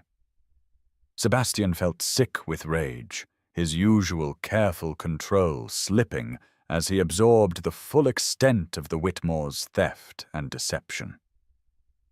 "Can we prosecute?" he asked, his voice tight. "We can," Mr. Henshaw replied. "The evidence is more than sufficient for criminal charges, forgery, embezzlement, fraud. Lord Whitmore would almost certainly be convicted and could face imprisonment, though I must warn your Grace that such a prosecution would be a tremendous scandal. The Whitmores would be utterly ruined socially as well as legally, and Miss Fairfax herself would be subjected to intense public scrutiny. Her personal circumstances would be examined in court. In the newspapers, she would have no privacy, no protection from speculation and gossip." Sebastian was silent, considering the implications. The cost of justice weighed against the cost of mercy. "What is Miss Fairfax legally entitled to?" he asked finally. "The full amount of the original inheritance plus interest calculated at the standard rate over the intervening decade," Mr. Henshaw said, consulting his notes, "which comes to nearly £10,000. Additionally, she could claim compensation for lost wages if we can establish that her position in the Whitmore household was coerced servitude rather than voluntary employment, which the evidence strongly suggests." £10,000. Sebastian thought. Enough to make Arabella independent, enough to give her choices, enough to restore not just her money, but her autonomy, her ability to determine her own future. He thanked Mr. Henshaw and dismissed him with instructions to prepare the documentation, but to take no further action until Sebastian gave the word. And when he was alone in his study, he pressed his hands against his face and tried to understand what he was feeling. This tangle of rage at the Whitmores and protectiveness toward Arabella. And something else, something deeper and more personal that he had been trying not to acknowledge. He was falling in love with her, he realized. And the realization was both exhilarating and terrifying because he had not intended this, had not meant to feel anything beyond the righteous anger of a man witnessing injustice. But somewhere between the park and the library and the garden conversations, he had stopped seeing her as a victim to be rescued, and started seeing her as simply Arabella, a woman of extraordinary strength and intelligence and quiet grace. A woman who made him laugh with her dry observations, who challenged his assumptions, who looked at him as though he were Sebastian rather than the Duke, a person rather than a title. He wanted her, not in the casual way he had occasionally wanted other women, not as a mistress or a temporary amusement, but completely, permanently, as a wife, as a partner, as the person he came home to and shared his life with. And the wanting was so intense, it frightened him because he did not know if she could ever see him as anything other than the Duke who had helped her, whether she could separate whatever gratitude she might feel from genuine affection, whether the power imbalance between them was too great to ever be fully overcome. The investigation continued, and the spring deepened into early summer, and Sebastian found himself spending more and more time at the Whitmore house, drawn there by the prospect of seeing Arabella, of hearing her voice, of watching her slowly come back to life, like the garden coming back from winter. Lydia noticed, her jealousy obvious in the sharpness of her comments, the way she monopolized Sebastian's attention at dinner, and sulked when he turned the conversation to topics that interested Arabella, literature and philosophy, and the political debates happening in Parliament. Lady Whitmore noticed, too, her anxiety manifesting in increasingly desperate attempts to throw Lydia and Sebastian together, to create opportunities for private conversation, to engineer the kind of romantic scenarios that might lead to a proposal. But Sebastian deflected them all with the skill of a man who had been avoiding ambitious mothers for 15 years. Lord Whitmore was the most visibly uncomfortable, his manner toward Sebastian shifting from obsequious friendliness to wary suspicion, and Sebastian knew the older man sensed danger, sensed that his secrets were no longer secure. But Lord Whitmore could not act on his suspicions without revealing that he had something to hide. And so he remained trapped in a performance of hospitality while his household crumbled around him. One evening in late May, Sebastian requested tea in the study, and when Arabella brought it, he asked her to stay, to sit with him for a moment. And she did, perching nervously on the edge of a chair while he poured for both of them, a reversal of servant and served that made her deeply uncomfortable. "The investigation is complete," he said without preamble, keeping his voice low so it would not carry beyond the closed door. "Mr. Henshaw has found everything we need, documentation of the forged investment claims, records of the money being transferred to Lord Whitmore's accounts, proof that your inheritance was stolen." Arabella's hands trembled as she set down her teacup, her face going pale. "All of it," she whispered. "He took all of it." "All of it," Sebastian confirmed. £8,000 plus interest. You are legally entitled to nearly £10,000, Arabella. You are not penniless. You never were. You were robbed. She pressed her hands to her face, and he saw tears leaking between her fingers. But when she looked up at him, her expression was not defeated, but fierce, determined. "What do we do now?" she asked. And the "we" in that question, the assumption of partnership, made Sebastian's heart clench with an emotion he could not quite name. "Now," he said gently, "we decide how you want to proceed. We can prosecute, can bring criminal charges, can see Lord Whitmore imprisoned for his crimes, but such a course would be public and painful, and would subject you to scrutiny you might find unbearable. Or we can pursue a quieter resolution, can confront the Whitmores privately and demand restitution, can threaten prosecution to force them to return your inheritance without the spectacle of a trial. Either way, Arabella, the choice is yours. I will support whatever you decide." She looked at him for a long moment, her amber eyes searching his face, and then she said something that took his breath away. "Why are you doing this, Sebastian? Truly, what am I to you that you would invest so much time and effort in my troubles?" The question hung in the air between them, honest and vulnerable, and impossible to answer with anything less than equal honesty, and Sebastian felt himself standing at a precipice, knowing that what he said next would determine everything that followed. "You are," he began, and then stopped, searching for words adequate to the truth. "You are the most remarkable woman I have ever known, Arabella Fairfax, and I am doing this not out of duty or charity, but because I cannot bear to see you treated unjustly, because your happiness matters to me, because you matter to me in ways that have nothing to do with obligation and everything to do with—" He paused, gathering his courage. "Everything to do with how I feel about you, which is more than I should feel and less than I want to say." The confession hung between them like a living thing, and Arabella stared at him with wide eyes, her expression shifting from shock to something that looked almost like pain. "You cannot mean that," she said, her voice shaking. "I am nobody, Sebastian. I am a servant in a house that stole my inheritance. I am a woman without standing or connections or anything to recommend me. You are a duke. You could marry anyone. Why would you?" She broke off, unable to finish the sentence. "Because when I am with you, I feel more myself than I have ever felt in company," Sebastian said simply. "Because you see me, Arabella, not the title or the wealth or the social position, but me, Sebastian, just a man who happens to be a duke, but is still just a man underneath all the trappings. And when you say my name, it sounds like the truth instead of a formality."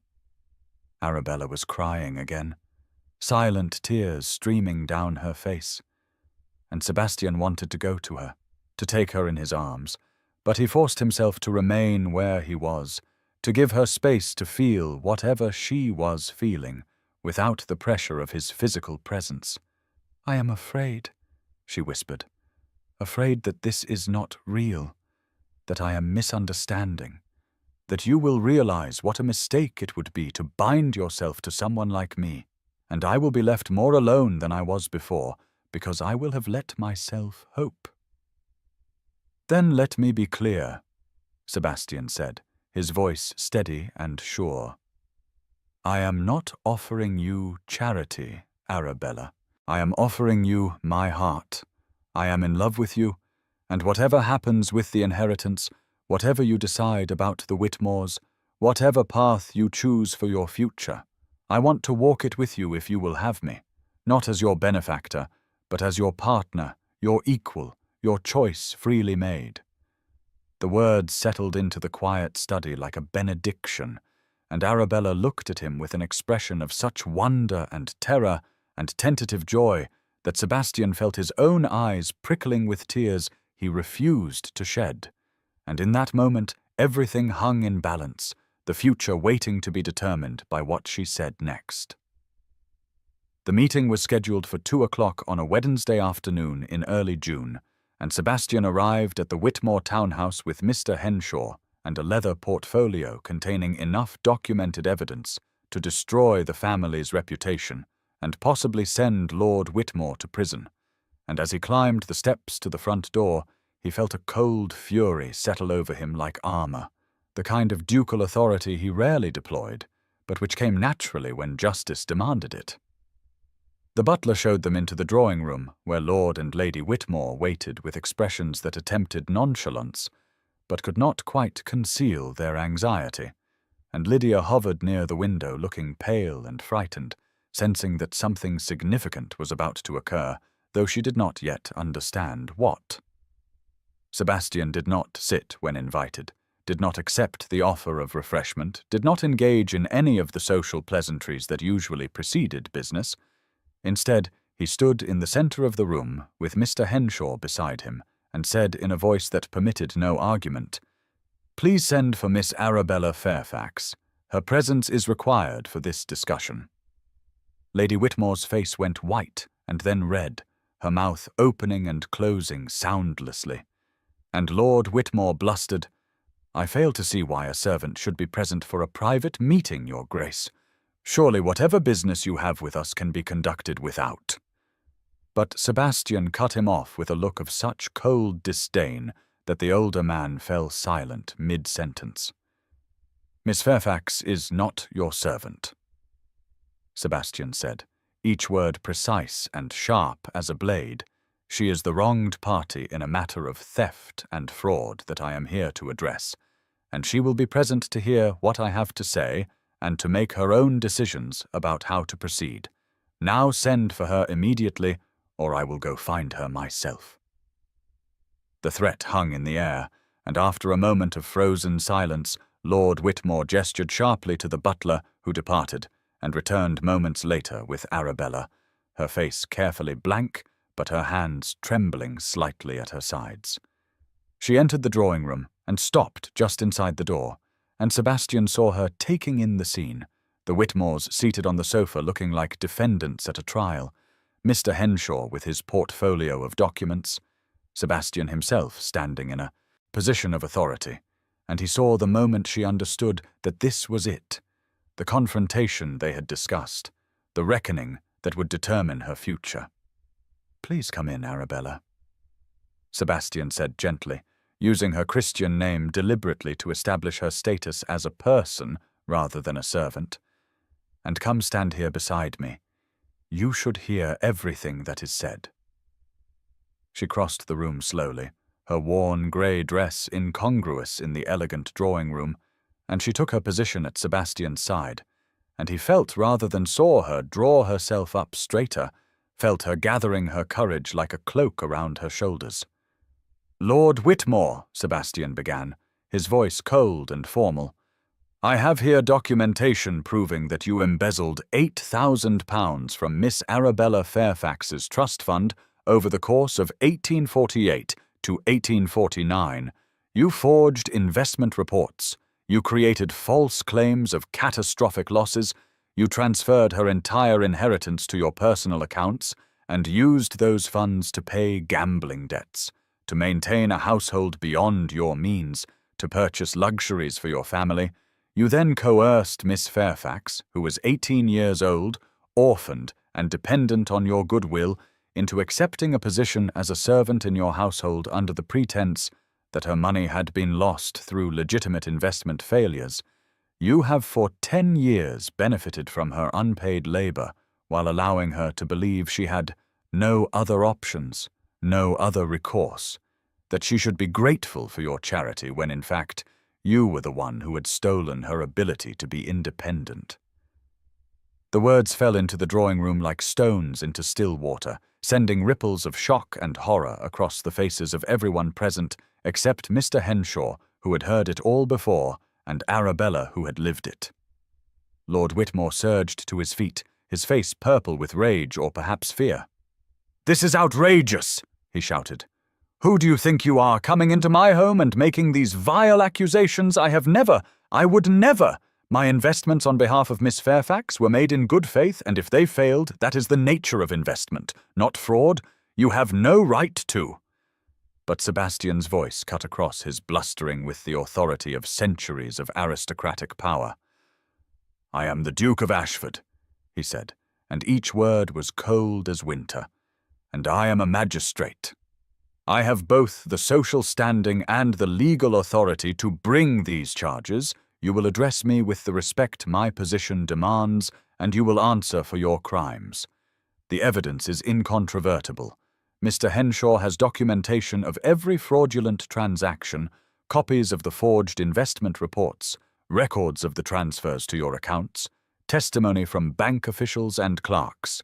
You are caught, Lord Whitmore, and your only choice now is whether you face these charges in a public court or whether you make immediate and full restitution." Lady Whitmore found her voice then, shrill with desperation. "Crimes," she spat.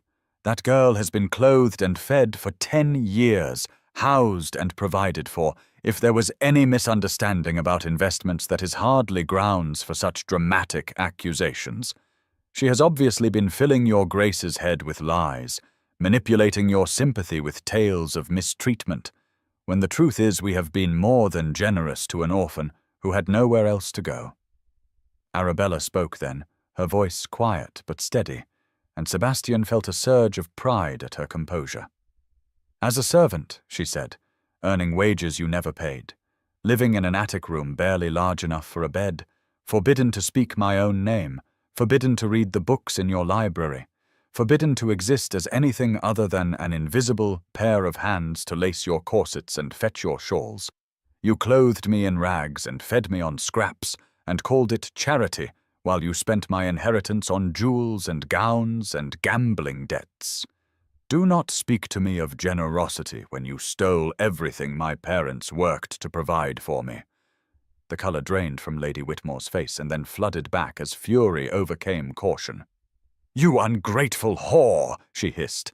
"You have seduced the Duke to destroy us. You have used your availability, your willingness to debase yourself, to turn him against us. This is your revenge for imagined slights, for being asked to contribute to the household that took you in, you manipulative little—" But Sebastian's hand came down hard on the table, the crack of it silencing her mid-sentence. "Madam," he said, and his voice was ice and iron, "I suggest you silence yourself before you say something actionable. Miss Fairfax has manipulated nothing, has seduced no one. I became aware of her situation through my own observations, through witnessing how your family treated her, through asking questions about why a woman of obvious education and refinement was working as an unnamed servant. The evidence speaks for itself. Miss Fairfax's character is not in question. Yours is." The room fell into charged silence, and Arabella turned to look at Lady Whitmore directly, and when she spoke her voice was clear and strong and absolutely certain. "I have seduced no one," she said. "I have simply remembered who I am. I am Arabella Fairfax, daughter of Emmeline Fairfax, née Gardiner, and Thomas Fairfax. I was raised as a lady, educated as a lady, promised a future and an inheritance. You stole my inheritance. You stole my name. You stole 10 years of my life. His Grace has simply helped me reclaim what was always mine, what you had no right to take." Lady Whitmore looked as though she wanted to respond, but could find no words, and Lord Whitmore had sunk back onto the sofa, his earlier bluster completely deflated, his shoulders slumped in defeat. Sebastian allowed the silence to stretch, let the weight of the accusations settle, and then he continued in a voice that permitted no negotiation. "You have 2 choices," he said.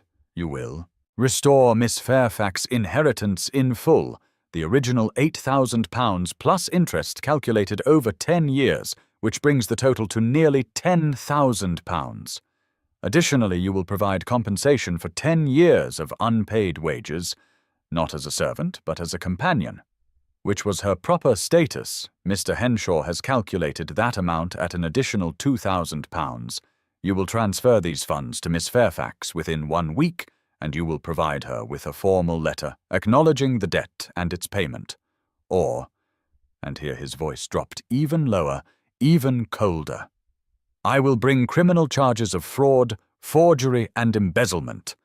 I will ensure that every newspaper in London reports the details of your theft. I will see you prosecuted to the fullest extent of the law, and I will use every bit of my influence to ensure that you are socially ruined, that no door in society opens to you ever again, that your name becomes synonymous with theft and cruelty, The choice is yours, but you will make it now." The silence that followed was absolute, broken only by the ticking of the mantel clock and Lydia's quiet sobbing from her position by the window. Lord Whitmore looked at his wife, at Sebastian, at Arabella, and in his eyes Sebastian saw the exact moment when he accepted defeat, when he understood that he had no cards left to play, no bluffs that would work, no escape from the consequences of his crimes. "We will pay," he said, his voice barely audible. "We will make restitution as you demand."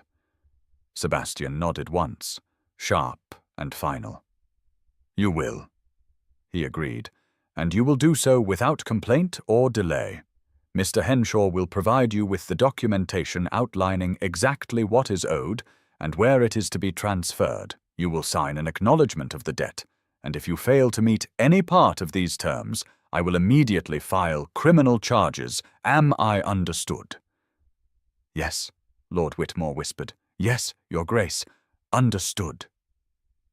Lady Whitmore remained silent, her face a mask of impotent rage. But Arabella was not finished, was not satisfied with the financial settlement alone. "Say my name," she said, looking directly at Lady Whitmore, and her voice was steady, but underneath it Sebastian could hear the tremor of emotion, 10 years of silence finally breaking. "I am Arabella Fairfax. Say it. Acknowledge it. Admit that I exist." Lady Whitmore's mouth pressed into a thin line, her eyes glittering with hatred, and she remained stubbornly silent. "Say it," Sebastian repeated, his voice carrying the full weight of his authority. "Or I walk directly to the magistrate's office and file charges regardless of the restitution. Your choice, madam. Acknowledge Miss Fairfax's name and identity or face prosecution." The ultimatum hung in the air, and Lady Whitmore's face went through several transformations, rage and humiliation, and finally defeated acceptance. And when she spoke, the words seemed to be dragged from her against her will. "Miss Arabella Fairfax." "She said, each word bitter as gall, her voice shaking with suppressed fury. Arabella closed her eyes for a moment, and when she opened them, Sebastian saw tears glistening on her lashes, though her expression remained composed. "Thank you," she said quietly. "That is all I ever wanted. To exist, to be acknowledged, to have my name spoken with the respect due to any human being. You took that from me for 10 years, but I have it back now. I am Arabella Fairfax, and I will never again allow anyone to make me invisible." The power in the room had shifted utterly, the Whitmores seated and defeated, Arabella standing tall beside Sebastian, and Mr. Henshaw began laying out documents on the table, the formal agreements that would make the restitution legally binding. Sebastian watched Arabella's face and saw the complicated emotions playing across her features, triumph and grief and relief, and something that looked like exhaustion. The toll of 10 years of injustice finally being acknowledged, but the knowledge that acknowledgement could not undo what had been done, could not restore the lost decade, could not give back her youth or her parents or the life she should have had. Lord Whitmore signed the documents with a shaking hand, his defeat absolute, and Lady Whitmore remained rigid and silent, her dreams of marrying Lydia to a duke dissolving into ash, and Lydia wept quietly by the window, understanding that her family's social position was irreparably damaged even without a public trial, that whispers would spread, that the Duke's sudden coldness toward them would be noticed and speculated about, that their prospects were ruined. When the documents were signed and witnessed, Sebastian gathered them up and turned to Arabella. "You have what you are owed," he said gently. "Your inheritance and your name. What happens next is entirely your choice. You are free, Arabella. You never have to set foot in this house again. You never have to see these people again. You are independent and the world is open to you. She looked at him, at the man who had believed her when she could barely believe herself, who had fought for her when she had no weapons to fight with, who had given her back not just her money, but her voice, her identity, her right to exist. And she felt such overwhelming gratitude and love that she could barely speak around it. "Thank you," she whispered, knowing the words were inadequate but having no others. "Thank you, Sebastian." He offered her his arm, and she took it, and together they walked out of the Whitmore drawing room, leaving the family to their shame and their defeat. And as Arabella crossed the threshold, she felt as though she were walking out of a tomb, emerging from 10 years of burial into sunlight and air and the possibility of a future she could choose for herself. The afternoon light was golden as they descended the steps to Sebastian's waiting carriage, and Arabella paused on the pavement and looked back at the townhouse that had been her prison. And she felt no affection, no nostalgia, only a profound relief that she would never again have to enter it as anything other than a visitor, never again have to efface herself, never again have to pretend she did not exist. Sebastian helped her into the carriage, and they sat in silence as it rolled through the London streets toward his townhouse, where she would stay as his guest until she decided what she wanted to do with her reclaimed life. And Arabella leaned her head against the cushioned seat and closed her eyes and let herself feel everything she had been holding back during the confrontation, the fear and the triumph and the grief for all the years that could never be returned. "You were magnificent," Sebastian said softly, and she opened her eyes to find him watching her with an expression of such tender pride that it made her heart ache. "You stood there and claimed yourself, claimed your name. You were so strong, Arabella." "I was terrified," she admitted. "My hands were shaking so badly I thought everyone could see." They could not, he assured her. All they saw was a woman who knew her worth, who refused to be diminished, who demanded the respect she deserved. She reached across the space between them and took his hand, lacing their fingers together. "I could not have done it without you," she said. "Without knowing you believed me, without your support, I would never have had the courage to stand up to them." "You would have," Sebastian said with quiet certainty. "Eventually, you would have found your voice because it was always there. I simply helped you remember it was yours to use." They sat hand in hand as the carriage carried them toward whatever came next, toward a future that was uncertain, but finally her own to choose. And Arabella Fairfax, daughter of Emmeline and Thomas, woman of independent means and reclaimed identity, allowed herself to hope that the best parts of her life might still be ahead of her rather than lost in the past she could never recover. Arabella had been living in the boarding house for gentlewomen on Russell Square for 3 weeks, and the strangeness of it had not diminished. The profound disorientation of having money and freedom and choices after a decade of having none of those things. And she found herself frozen by the simplest decisions, standing in front of her wardrobe unable to determine which dress to wear because they were all hers, all purchased with her own money, all chosen by her own preference, rather than assigned to her by someone else's judgment of what was appropriate for a servant. The boarding house was respectable if modest, run by a widow named Mrs. Pemberton, who asked no intrusive questions and maintained an atmosphere of genteel propriety, and Arabella's room was small but comfortable, with a window overlooking the square's garden and furniture that was worn but clean. And every morning she woke in the narrow bed and experienced a moment of panic before remembering that she was free, that this was her life now, that she could get up or stay abed as she chose, could read or walk or do absolutely nothing, and no one would criticize her, no one would slap her, no one would tell her she was ungrateful or worthless or invisible. She had purchased new clothes with careful economy, dresses of good quality but simple design, in colors that suited her, soft blues and warm browns, and a deep green that reminded her of the book Sebastian had sent, the book that had started everything. And when she looked at herself in the mirror, she saw a stranger, a woman of 32 with amber eyes and chestnut hair streaked with grey, a woman who looked almost respectable, almost like someone who belonged in the world rather than existed on its margins.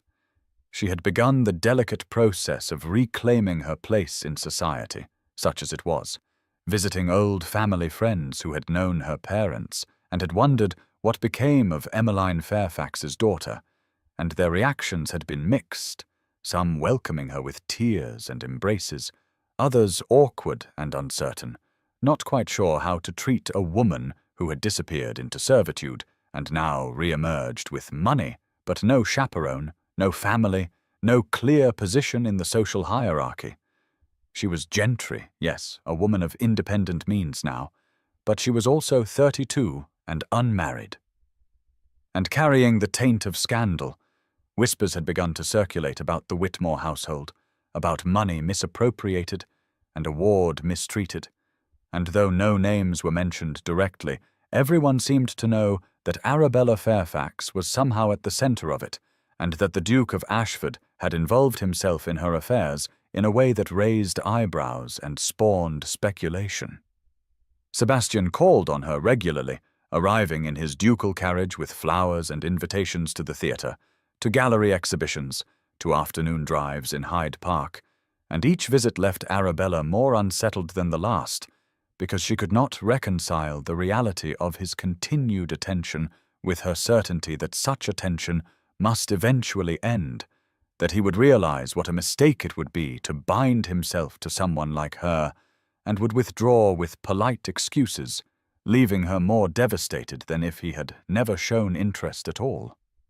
The fear grew inside her like a living thing, fed by 10 years of being told she was worthless, that she had no value beyond her utility as a servant, and no amount of money or new dresses could erase that internalized conviction that she was fundamentally undeserving of love, of happiness, of a future that included someone like Sebastian Wentworth. She began to pull back, to create distance between them with small but deliberate gestures, addressing him as Your Grace instead of Sebastian, declining some of his invitations with vague excuses about fatigue or prior commitments, maintaining a careful formality in their conversations that kept him at arm's length. And she saw the confusion and hurt in his eyes, but could not stop herself, could not risk letting him closer when she knew with terrible certainty that closeness would only make the eventual abandonment more unbearable. The confrontation came on a grey afternoon in late June, when rain streamed down the windows of Mrs. Pemberton's parlour, and Sebastian arrived with roses, pink and white and perfect, and an invitation to a musical that evening at the home of a duchess who was known for her intellectual salons and progressive politics. Arabella received him in the parlour with her hands folded in her lap and her expression carefully neutral, and she thanked him for the flowers with a politeness that was almost painful in its distance. "You have been very kind, Your Grace," she said, "but I fear I must decline your invitation this evening. I am not quite feeling myself. Perhaps another time." Sebastian set the roses on the table with controlled precision and turned to look at her, and she saw frustration flickering across his features. "Sebastian," he said, his voice tight. "You call me Sebastian. We have been beyond formality for months now. Why are you suddenly retreating behind titles and politeness as though we are strangers?" Arabella looked down at her hands, unable to meet his eyes. "I think it is best if we maintain proper formality, Your Grace," she said, her voice barely above a whisper. "It is more appropriate given our respective positions." The silence that followed was charged with tension, and when Sebastian spoke again, his voice was sharp with hurt and confusion. "Why are you doing this?" he demanded. "Why are you retreating from me?" "I thought, after everything, I thought we had—" He broke off, searching for words. "I thought you felt something for me, as I feel for you." She forced herself to look at him then, to meet those grey eyes that had seen her when no one else did, and she felt her carefully constructed walls beginning to crumble, but she would not let them fall. "Because this is not real," she said, and her voice was shaking but determined. "You felt sorry for me, Sebastian. You saw an injustice and you corrected it, as any good man would, as any decent person would. But that is not love. That is nobility, literally. You are a duke doing what dukes do, protecting the weak, righting wrongs. But I will not be your charity case forever. I will not be the poor, mistreated servant you felt sorry for, the project you took on to prove your own goodness." Sebastian stared at her as though she had struck him, his face going pale and then flushing with anger. "Is that truly what you think?" he asked, his voice dangerously quiet. "That I have done all this out of pity, out of some aristocratic obligation to correct injustice? You think I spent months investigating your case, visiting that God-forsaken house, and enduring Lady Whitmore's obsequious attempts to throw her daughter at me, finding every excuse to speak with you, listening to your stories, learning your mind because of duty?" "Yes," Arabella said, forcing the word out, though it felt like swallowing glass. "Or perhaps curiosity. Or perhaps you found the situation novel. A servant who was not really a servant, a woman with education trapped in servitude. It was interesting, compelling even, but interesting is not love, Sebastian, and eventually the novelty will wear off, and you will see me as I truly am, a woman of no particular family, with a decade of servitude behind her and scandal attached to her name. And you will regret ever involving yourself in my affairs." He took a step toward her, his hands clenched at his sides. "You are telling me what I feel," he said, his voice rising. "You are deciding for me what my emotions are and what they mean. You spent 10 years being told who you are by people who wanted to diminish you, and now you are doing the same thing to me, telling me that my feelings cannot possibly be real, that I cannot possibly love you because you have decided you are unworthy of love." "I am being realistic," Arabella shot back, standing to face him. "You are a duke, one of the most powerful men in England. You could marry anyone, any beautiful, accomplished woman of impeccable family. Why would you choose me, a woman who was recently a servant? We do not live in a fairy story, Sebastian. This is reality, and in reality, dukes do not marry penniless orphans with scandal attached to their names." "No," Sebastian said, and his voice was cold now, icy with controlled fury. "We live in reality, and in reality I am in love with you, not with saving you, not with the idea of you, not with the project of restoring your inheritance, but with you, Arabella, with your mind that challenges mine, with your strength that survived a decade of cruelty without becoming cruel yourself, with your kindness that persisted despite having every reason to be bitter, with your laugh that I have only heard 3 times, and I would cross England to hear it again, with the way you say my name as though it means something beyond a title, as though I am Sebastian and not the Duke, as though I am a person and not a position." Arabella felt tears streaming down her face, her composure completely shattered. "You cannot possibly," she began, but he cut her off with a sharp gesture. "Do not," he said, each word clipped and precise. "Do not tell me what I can and cannot feel. You have spent 10 years being told who you are and what you deserve, and all of it was lies.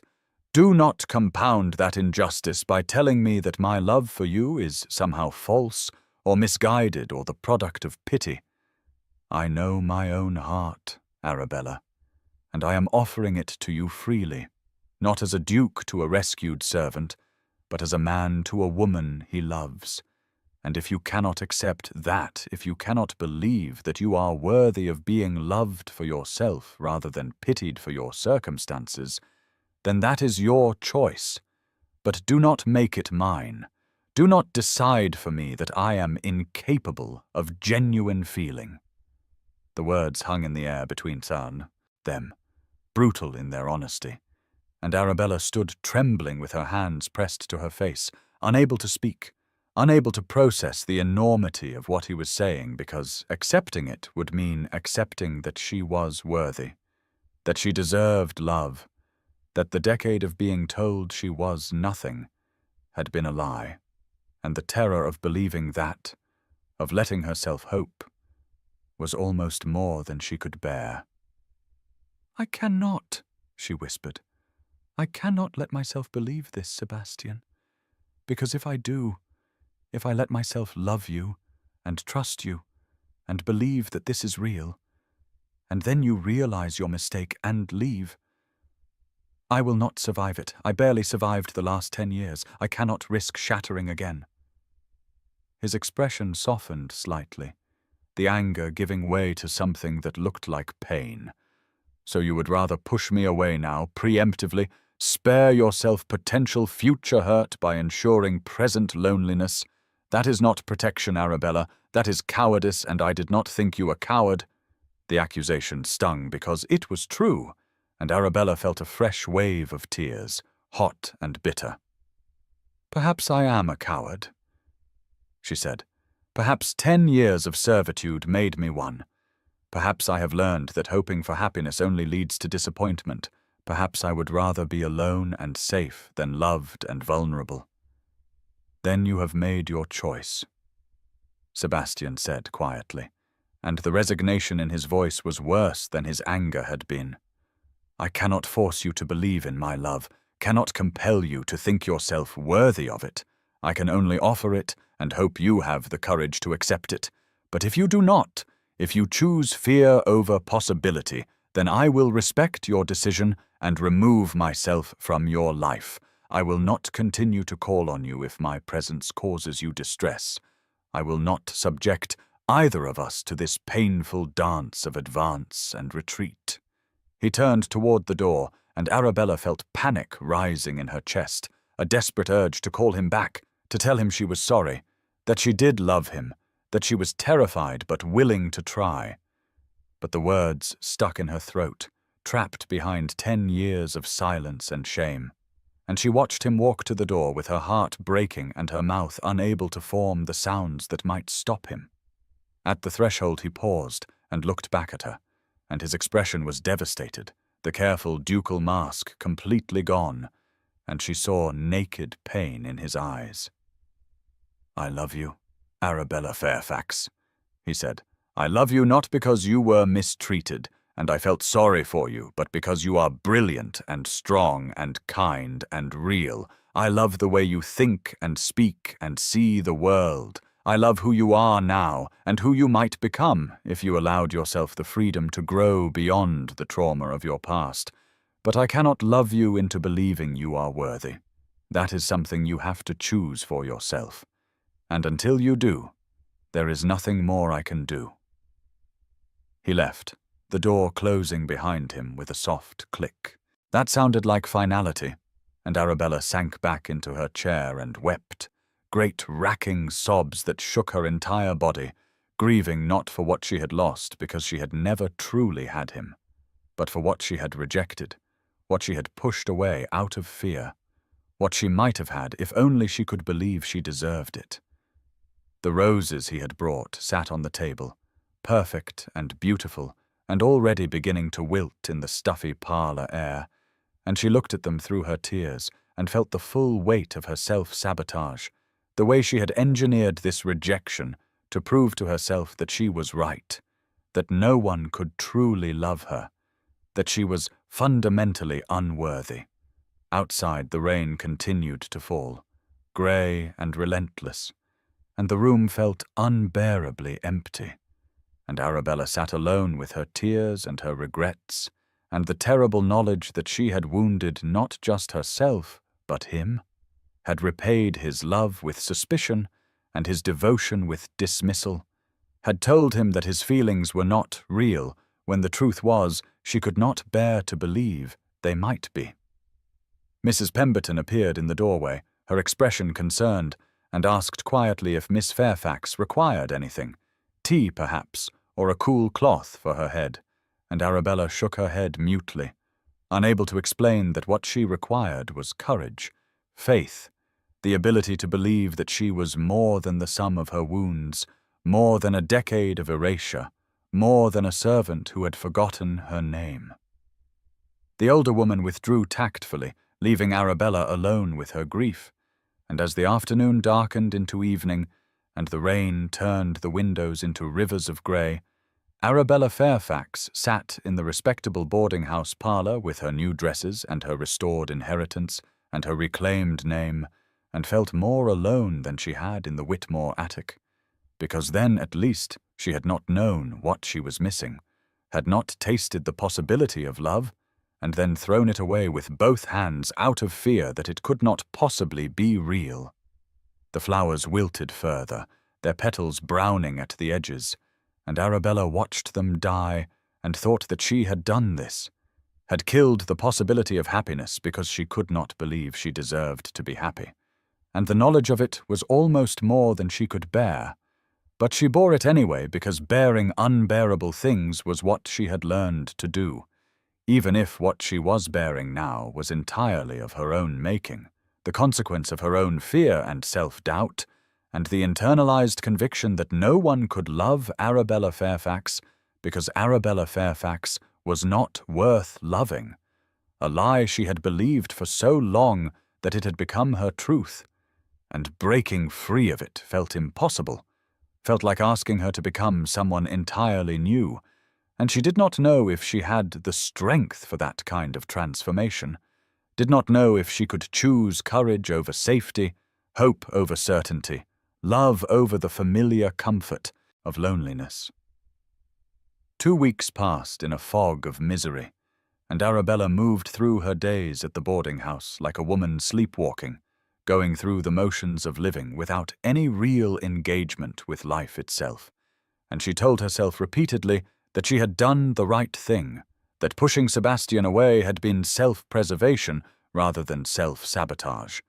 But the conviction grew more hollow with each passing day until it felt like a lie she was telling herself to avoid confronting the truth, which was that she had rejected love out of fear and was now paying the price in loneliness and regret. She avoided society as much as possible, declining invitations and spending her days reading in her room or taking solitary walks in the square garden, and when she caught glimpses of herself in mirrors, she saw a woman who looked haunted, her eyes shadowed with sleeplessness, her face drawn with unhappiness, and she wondered if this was what the rest of her life would look like, financially independent but emotionally isolated, free but utterly alone. The invitation arrived on a Tuesday morning, delivered by a liveried footman who waited for a response, and Arabella stared at the heavy cream card-stock, with its elegant script, in complete bewilderment. Lady Henrietta Tilney requests the pleasure of Miss Arabella Fairfax's company at a ball to be held at Tilney House on Friday the 28th of June, dancing to commence at 9 o'clock, and she read it 3 times before the reality of it penetrated, that she, Arabella Fairfax, with her ambiguous social status and her cloud of scandal, was being invited to one of the season's most prestigious events by a woman known for her impeccable taste and powerful social connections. Her first instinct was to decline, to send the footman back with polite regrets, to avoid the scrutiny and whispers that would inevitably follow her entrance into such elevated company. But as she sat with the invitation in her hands, she felt something shift inside her, a small spark of defiance that had been dormant since the confrontation with Sebastian, but now flickered back to life. She had reclaimed her inheritance and her name, had stood up to the Whitmores and won, had proven that she was not the invisible servant they had tried to make her, and yet here she was, hiding in a boarding-house, letting fear dictate her choices, allowing her internalized shame to keep her from living the life she now had the means and the right to live. No, she thought, no more hiding, No more letting fear win. I will go to this ball, and I will hold my head high, and I will prove to myself and to society that I can exist on my own terms, that I am Arabella Fairfax, and I deserve to occupy space in the world." She sent the footman back with her acceptance, and then sat in stunned silence, wondering what she had just committed herself to. But underneath the terror was a thread of something that might have been excitement, the prospect of reclaiming not just her legal status, but her social one, of stepping back into the world as herself, rather than as someone's invisible servant or charity case. She spent the next 3 days in a flurry of preparation, purchasing a gown of deep blue silk that the modiste assured her was entirely appropriate for a woman of her age and station, not the white or pastel of a debutante, but something richer, more dignified, with a bodice that fitted perfectly and skirts that rustled when she walked. And when she tried it on and looked at herself in the mirror, she saw a woman who looked almost beautiful, not in the conventional way of youth and innocence, but in the way of experience survived, strength earned, dignity reclaimed. The evening of the ball arrived too quickly, and not quickly enough, and Arabella dressed with trembling hands, arranging her hair in a simple but elegant style, fastening her mother's pearl earrings in her ears. And when she descended to the hired carriage that would take her to Tilney House, she felt as though she were going into battle, armored in blue silk and her mother's pearls, and the fragile but growing conviction that she had a right to be there, that she belonged. Tilney House was ablaze with light, chandeliers glittering through the tall windows, and the street outside was choked with carriages disgorging elegantly dressed guests. And Arabella's courage nearly failed her as she climbed the steps alone, without escort or chaperone, a solitary figure among couples and groups, but she forced herself to keep moving, to hand her invitation to the butler, to be announced in a voice that carried across the entrance hall, "Miss Arabella Fairfax." And she heard the whispers start immediately, saw heads turn, saw fans raised to conceal mouths that were no doubt speculating about who she was and how she came to be there and what her connection was to the Duke of Ashford, whose involvement in her affairs was the subject of considerable gossip. She entered the ballroom with her head high and her shoulders back, channeling every ounce of the courage it had taken to speak back to Lady Whitmore, to claim her name, to demand acknowledgement of her existence. And she saw the reactions ripple through the crowd, some faces registering curiosity, others disdain, a few showing what looked like sympathy or even admiration. And she made her way to the periphery of the room where she could observe without being the center of attention, where she could catch her breath and remind herself that she had every right to be here, that she was not an impostor or an intruder, but a gentlewoman of independent means with as much claim to social respectability as anyone present. The orchestra was playing a waltz, and couples swirled across the polished floor in a kaleidoscope of color, and Arabella watched them with a mixture of longing and loneliness, remembering the dancing lessons of her youth, the brief season she had been promised before everything fell apart. And she wondered what her life might have looked like if her parents had lived, if her inheritance had been protected, if she had been allowed to grow into the woman she was meant to be, rather than forced into the invisible servant she had become.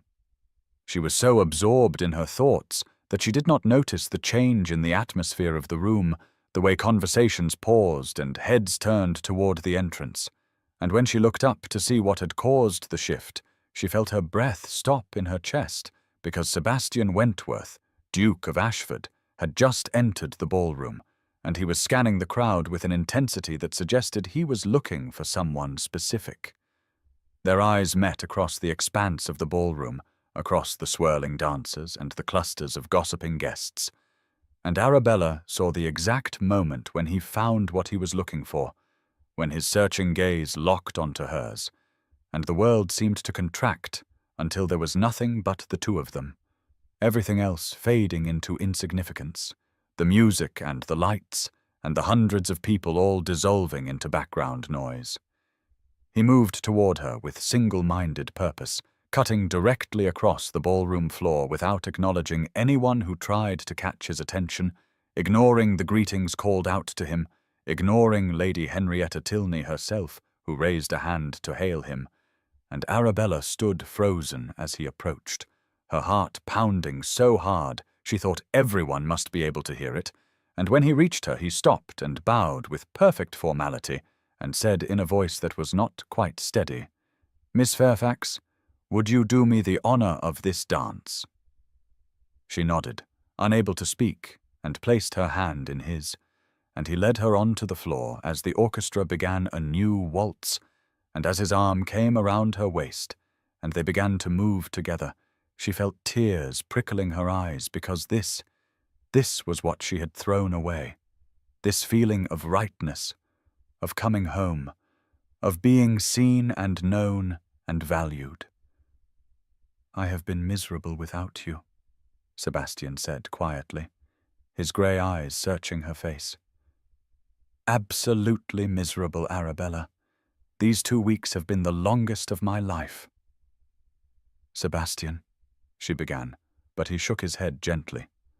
"Please," he said, "let me speak.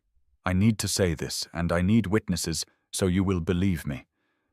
So you cannot convince yourself later that I was acting out of pity or duty or anything other than love." "Witnesses," Arabella repeated, confused. And then she saw him draw a breath, saw his expression shift into something determined and vulnerable all at once, and he raised his voice slightly, just enough that the couples dancing near them could hear, and the effect rippled outward like a stone dropped in still water, dancers slowing, conversation faltering, attention shifting to the Duke and his partner. "Arabella Fairfax," Sebastian said, and his voice was clear and carrying and absolutely certain. "I love you. I am in love. With you. Not with the idea of you, not with rescuing you, not with the project of restoring your inheritance, but with who you are, with the woman you are, brilliant and resilient and kind beyond measure. You survived a decade of cruelty and emerged with your essential goodness intact.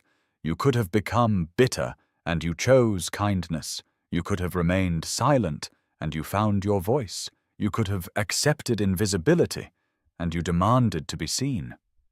The music had faltered, the orchestra noticing what was happening, and couples had stopped dancing, were turning to watch, and the entire ballroom was going quiet, conversation dying away, as everyone strained to hear what the Duke of Ashford was saying to the woman in the blue silk gown, and Arabella felt her face flushing hot with embarrassment, and something else, something that felt like hope, breaking through the shell of her fear.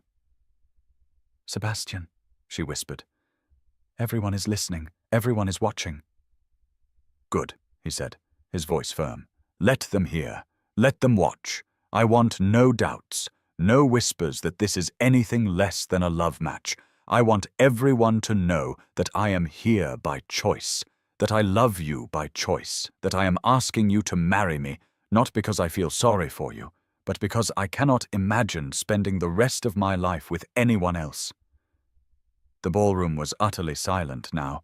You could have heard a pin drop, and Arabella stared at Sebastian with tears streaming down her face, her heart so full she thought it might burst. "I am not a perfect man," Sebastian continued, still holding her as they stood motionless in the center of the dance floor. "I can be cold and proud. I have spent my entire life behind walls of ducal reserve. But you see past that to who I truly am. You call me Sebastian and mean the man, not the title. You challenge me and surprise me and make me want to be better than I am. And I see you, Arabella. All of you. The girl who lost everything, and the woman who survived, and the soul who never broke, even when the world tried to break you. I see your strength and your fear and your courage, and I love all of it. I love you completely and entirely, and I am asking you here, now, in front of every gossip in London, will you marry me? Will you be my wife? Will you let me spend the rest of my life proving that you are worthy of love, that you deserve happiness, that you matter?" Arabella could not stop crying, tears of shock and joy and overwhelming emotion, and she was dimly aware of the ballroom full of witnesses, of the fact that her answer would be heard by hundreds of people and would be discussed across London by morning. But none of that mattered because Sebastian was looking at her with such love, such naked vulnerability, such absolute certainty. And she realized that he was giving her the choice, but doing it publicly, using his social power not to control her, but to protect her, to make it clear that this was not a shameful secret or an inappropriate liaison, but an honorable proposal, a declaration of love that he wanted the world to witness. "You would bind yourself to me?" she asked, her voice shaking. "With all the scandal, all the talk, all the whispers about my past, you would make me your Duchess, knowing that society will judge you for choosing a woman who was recently a servant. I would bind myself to you if the entire world stood against us," Sebastian said fiercely. "But I do not think they will, Arabella. Look around. See for yourself." She tore her gaze from his face and looked at the crowd surrounding them, at the hundreds of faces watching, and she saw not the disdain she had expected, but something else.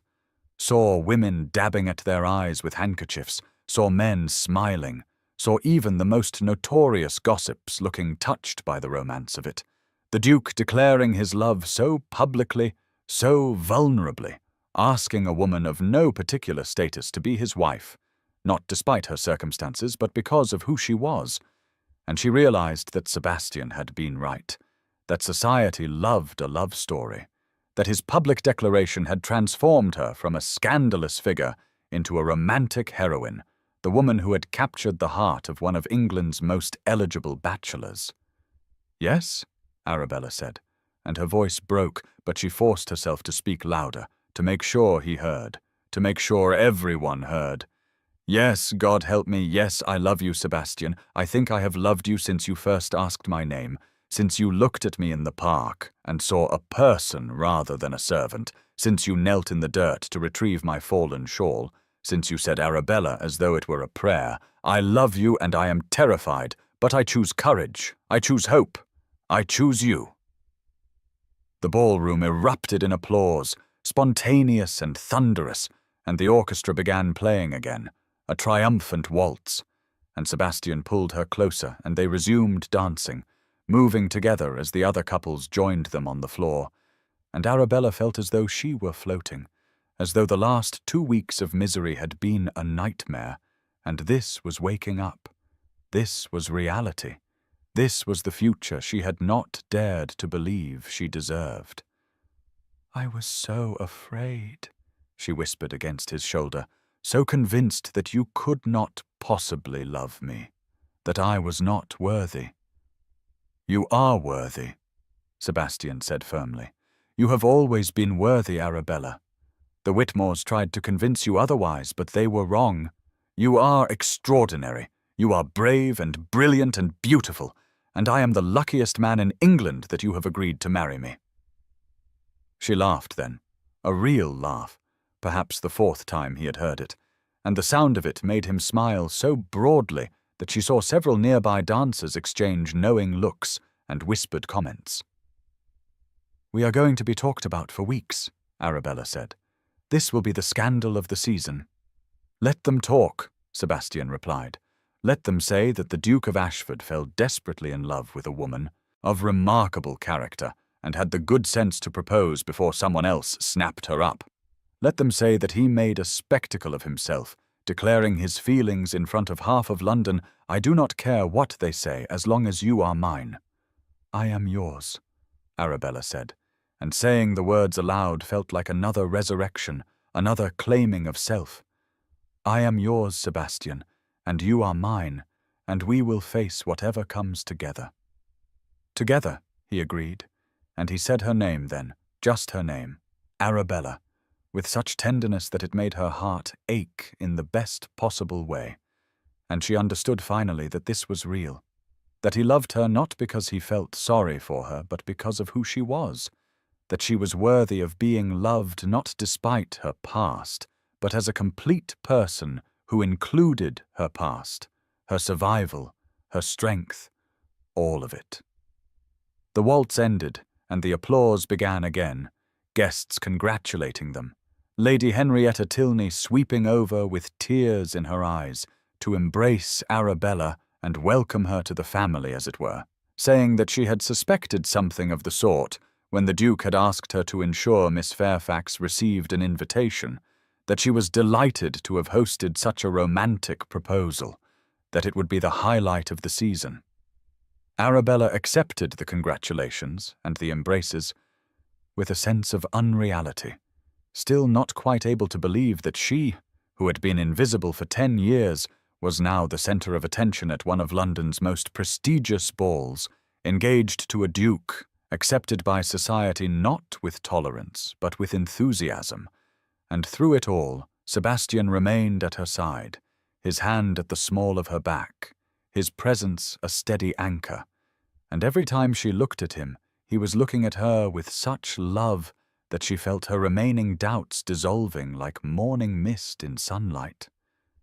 They danced again and again, and between dances they stood together receiving well wishes, and Arabella noticed that the whispers had changed character, were no longer speculative or malicious, but admiring, romantic, the story of the Duke and the woman he loved enough to propose to, in front of hundreds of witnesses already taking on the quality of legend, and she realized that Sebastian had known exactly what he was doing, had used his social power and his public declaration to protect her from gossip, to make it impossible for anyone to suggest their marriage was anything other than a love match, to give her the shield of his name and his status while making it clear that the choice had been hers, that he had asked and she had accepted, that this was partnership, not rescue. As the evening drew toward midnight and the ball began to wind down, Sebastian drew her out onto a balcony overlooking the garden, and in the relative privacy of the cool night air, he took both her hands in his and said, "I meant every word, Arabella. I love you beyond reason, beyond sense, beyond anything I have ever felt before. And I will spend the rest of my life making sure you never doubt it, making sure you never forget that you are valued and cherished and loved." "I believe you," Arabella said, and she did, finally, the truth of his love settling into her bones, becoming part of her reality. "And I love you, Sebastian Wentworth.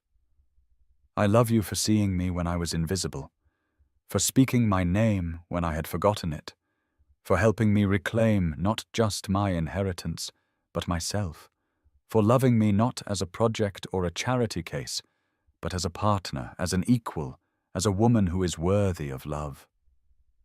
"Always," he said, kissing her hands, her forehead, her lips in a gentle kiss that promised everything.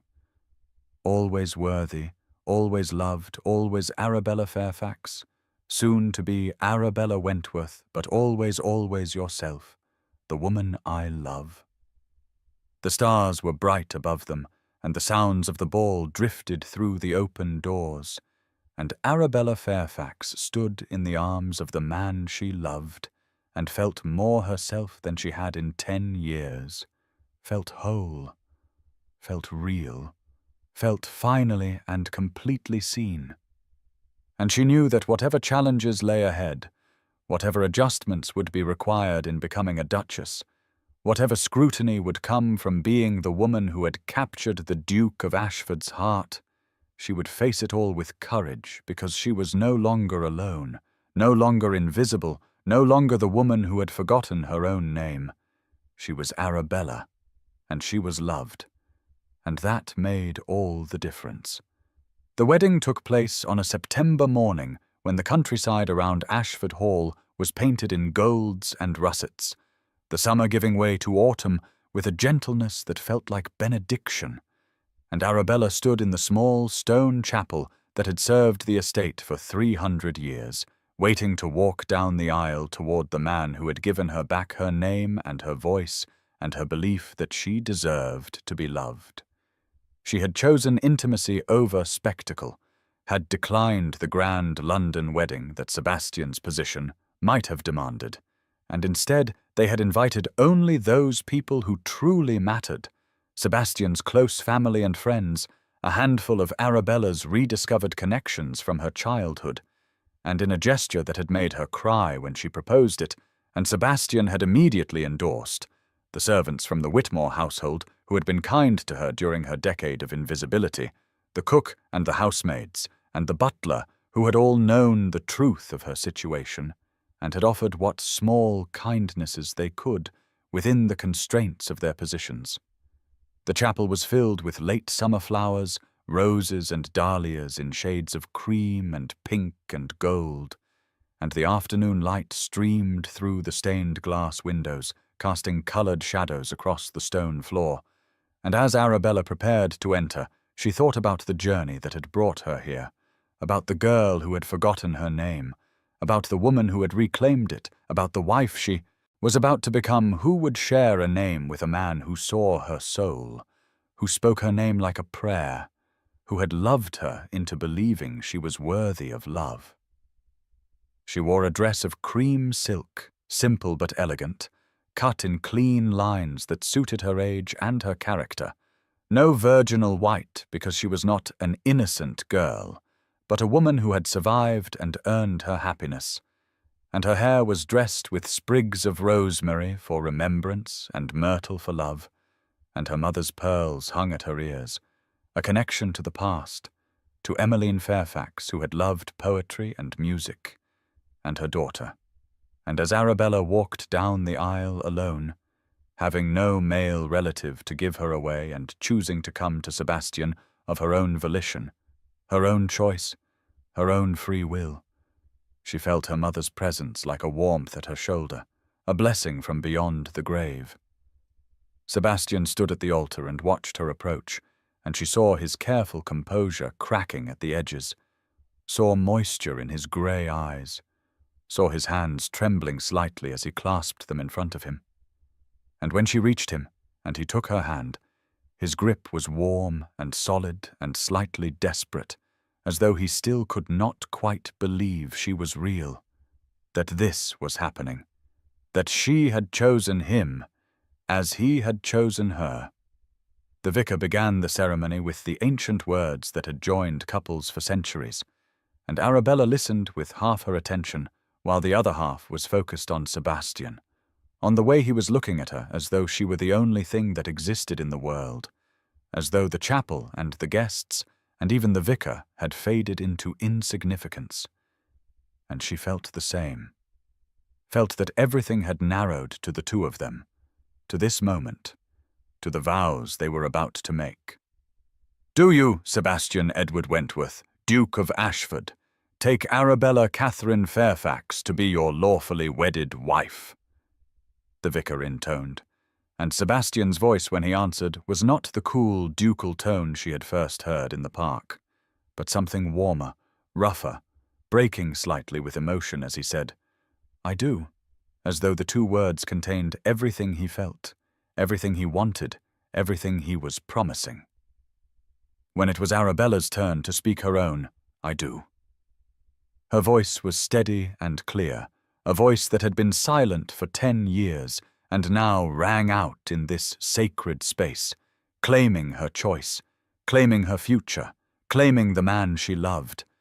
And when the vicar directed Sebastian to repeat his vows, when he said, Sebastian, take the Arabella," Sebastian spoke her name with such tenderness, such reverence, such profound love, that Arabella felt tears sliding down her cheeks, felt the weight of all that her name had meant and not meant, how it had been stolen and reclaimed, how it had been forgotten and remembered, how it was now being spoken by the man she loved in front of witnesses as he promised to honor and cherish and love her for the rest of his life. The ceremony concluded, and they were pronounced husband and wife, and Sebastian kissed her with a gentleness that acknowledged the sacred nature of the moment, a kiss that promised everything, patience and passion and partnership. And the small congregation applauded, and Arabella turned to face them as the new Duchess of Ashford, and saw the servants from the Whitmore household in the back pews crying openly, saw Sebastian's family smiling with genuine warmth, saw faces full of joy and approval and the recognition that this was a love match, a true union, not a marriage of convenience, but a meeting of souls. The wedding breakfast was held in the great hall at Ashford, intimate by ducal standards but still elegant, and Arabella moved through it in a daze of happiness, accepting congratulations, embracing old friends, and always aware of Sebastian at her side, his hand at her back, his presence a constant reassurance that this was real, that she was loved, that she had not just survived but had somehow, impossibly, found joy on the other side of suffering. When the formalities were concluded and the guests had moved to the gardens for the remainder of the afternoon, Sebastian drew Arabella into the library, the room where they had first truly spoken, where she had told him her story and he had promised to help her reclaim what had been stolen. And in the golden afternoon light filtering through the tall windows, he reached into his coat and withdrew a leather-bound book. And when Arabella took it and opened the cover, she saw that it was a journal, blank pages waiting to be filled, and on the first page in Sebastian's bold hand was written, Arabella Fairfax Wentworth, her life, her voice, her story. So you never forget, Sebastian said quietly. So the world never forgets. You existed even when they tried to erase you. You had a voice even when they silenced you. You had a story even when they tried to write you out of it. This is yours, Arabella, to fill as you choose, to write your own narrative, to create the record of who you are and who you will become. Arabella pressed the book to her chest, overwhelmed by the thoughtfulness of it, by what it represented, and when she looked up at Sebastian, she saw him watching her with such love that it took her breath away. Say your name for me, love, he requested, and she understood what he was asking, understood that he wanted to hear her claim herself, claim her full identity as his wife, but also as herself, the woman she had been and the woman she was becoming. Arabella, she said, her voice strong and certain. Arabella Fairfax Wentworth, and saying it felt like coming home, felt like the final piece of a puzzle sliding into place. The girl she had been and the woman she had become, and the wife she now was, all existing together in her full name, her complete identity. The most beautiful words I have ever heard, Sebastian said, and he kissed her again, deeper this time, a kiss that was both promise and celebration, and Arabella felt the last vestiges of her fear dissolving, felt herself fully inhabiting her life, her name, her future. The months that followed were an adjustment, learning to be a duchess, managing a great household, navigating the social obligations that came with Sebastian's position. But through it all, Sebastian remained her anchor and her partner, deferring to her judgment, supporting her decisions, making it clear to everyone that the Duchess of Ashford was not merely his wife, but his equal, his companion, his love.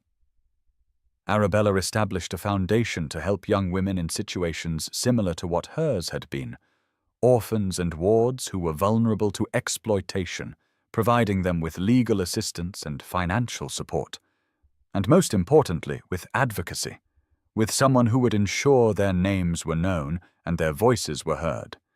And the work gave her a sense of purpose beyond her personal happiness, a way of transforming her suffering into something that might prevent others from enduring the same.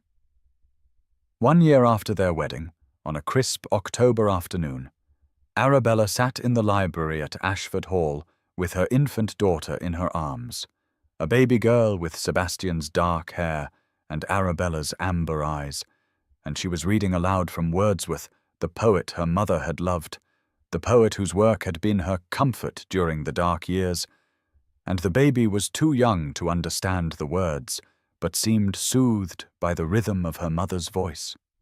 "Once upon a time," Arabella said, deviating from the printed text to tell her daughter a story. "Your mamma forgot her own name. She lived in a house where no one spoke it, where no one acknowledged she existed, and she became invisible.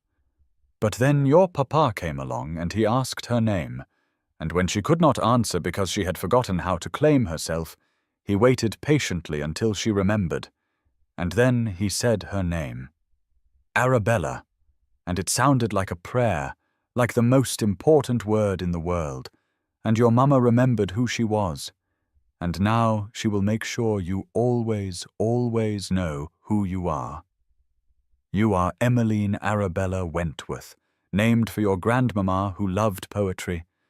And you have a name, and you will never forget it. You will never be invisible. You will always know you are loved." She looked up to find Sebastian standing in the doorway watching them, and the expression on his face was so tender it made her throat tighten, and he crossed the room and knelt beside the chair, reaching out to touch the baby's tiny hand, and then taking Arabella's hand in his other, joining the three of them together. "She will know it," Sebastian said softly.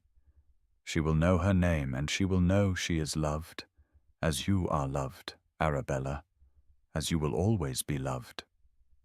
"Say it again," Arabella requested, a request she made often, needing to hear her name spoken with love, needing the reassurance that she was real, that she existed, that she mattered. "Arabella," Sebastian said, and he said it like a prayer, like a promise, like a benediction. "Arabella, Arabella, Arabella." And each repetition was a gift, a recognition, a celebration of her existence, and she felt the little girl who had lost everything, and the woman who had survived, and the wife and mother she had become, all existing together in that single name, her name, the most important word in her personal lexicon. "I am here," Arabella whispered. "I exist. I am real." "You are everything," Sebastian replied. "You are my wife, my love, my partner. You are Emmeline's mother. You are the woman who taught me what courage looks like, what resilience means, what it is to survive impossible circumstances and emerge with kindness intact. You are Arabella Fairfax Wentworth, and you will never be invisible again, never be silenced again, never be erased again. I will say your name every day for the rest of our lives if that is what you need to remember that you matter." The baby made a small sound, a contented sigh, and Arabella looked down at her daughter and then up at her husband, and she felt such overwhelming gratitude for this life she had never thought she would have, this family, this love, this peace that was earned rather than given, hard won rather than inherited. And she knew that the scars of her past would always be part of her, that some wounds never fully healed, but she also knew that scars were evidence of survival, proof that she had endured and overcome, and she would carry them not with shame, but with a quiet pride in her own strength. The library was warm with firelight, and the autumn afternoon was fading into evening, and the three of them sat together in the room where Arabella had reclaimed her voice, where she had told her story, where Sebastian had promised to help her seek justice, and now it was the room where she read to her daughter, where she passed on the love of poetry her mother had given her, where she ensured that the next generation would know their name and their worth, would never have to fight to exist, because their existence would be celebrated from the very beginning. Sebastian picked up the journal he had given her, the one she had been filling with her story, with memories of her parents, with reflections on her years of servitude, with hopes for the future, and he read aloud the entry she had written the night before. "I am Arabella Fairfax Wentworth," she had written, "daughter of Emmeline and Thomas Fairfax, wife of Sebastian Wentworth, mother of Emmeline. Arabella Wentworth, I was erased and I reclaimed myself. I was silenced and I found my voice. I was told I was worthless and I learned I was worthy. I was invisible and I became visible. Not through anyone else's power, but through my own courage and the support of someone who loved me enough to help me remember who I was. This is my story. These are my words. This is my name, and it will never be taken from me again." "Beautiful," Sebastian murmured. "Absolutely beautiful. Your story, your voice, your truth. All of it matters, Arabella. All of it will endure." The fire crackled, and the baby slept, and Arabella leaned her head against Sebastian's shoulder and felt the rightness of this moment, the peace of being exactly where she was meant to be, doing exactly what she was meant to do, loving and being loved in return. And she thought about the title she had been given, Duchess of Ashford, and knew that while it was an honor and came with responsibilities she took seriously, it was not what defined her. She was not the Duchess. She was Arabella, the woman who had been erased and had written herself back into existence, the woman who had forgotten her name and had reclaimed it, the woman who had survived and had chosen to thrive. And that was the story that mattered. That was the identity that endured. Not the title, but the name. Not the position, but the person. Not the Duchess, but Arabella, always Arabella, spoken like a prayer by the man who loved her, remembered by the daughter who would carry it forward, inscribed in the journal that would preserve her story for generations to come. "Say it one more time," she requested, and Sebastian smiled and gathered her closer, and with the baby nestled between them, and the fire warming the room, and the evening settling soft and quiet over the estate, he said her name again and again. Arabella, Arabella, Arabella. And each repetition was a promise kept, a prayer answered, a love confirmed, and she let the sound of it wash over her like absolution, like coming home, like finally being real, being seen, being loved, being Arabella Fairfax Wentworth, who had a name and a voice and a story that would never be erased again, who existed not in the shadows, but in the light, not invisible, but gloriously, triumphantly, permanently visible, a woman who mattered, who was loved, who was everything.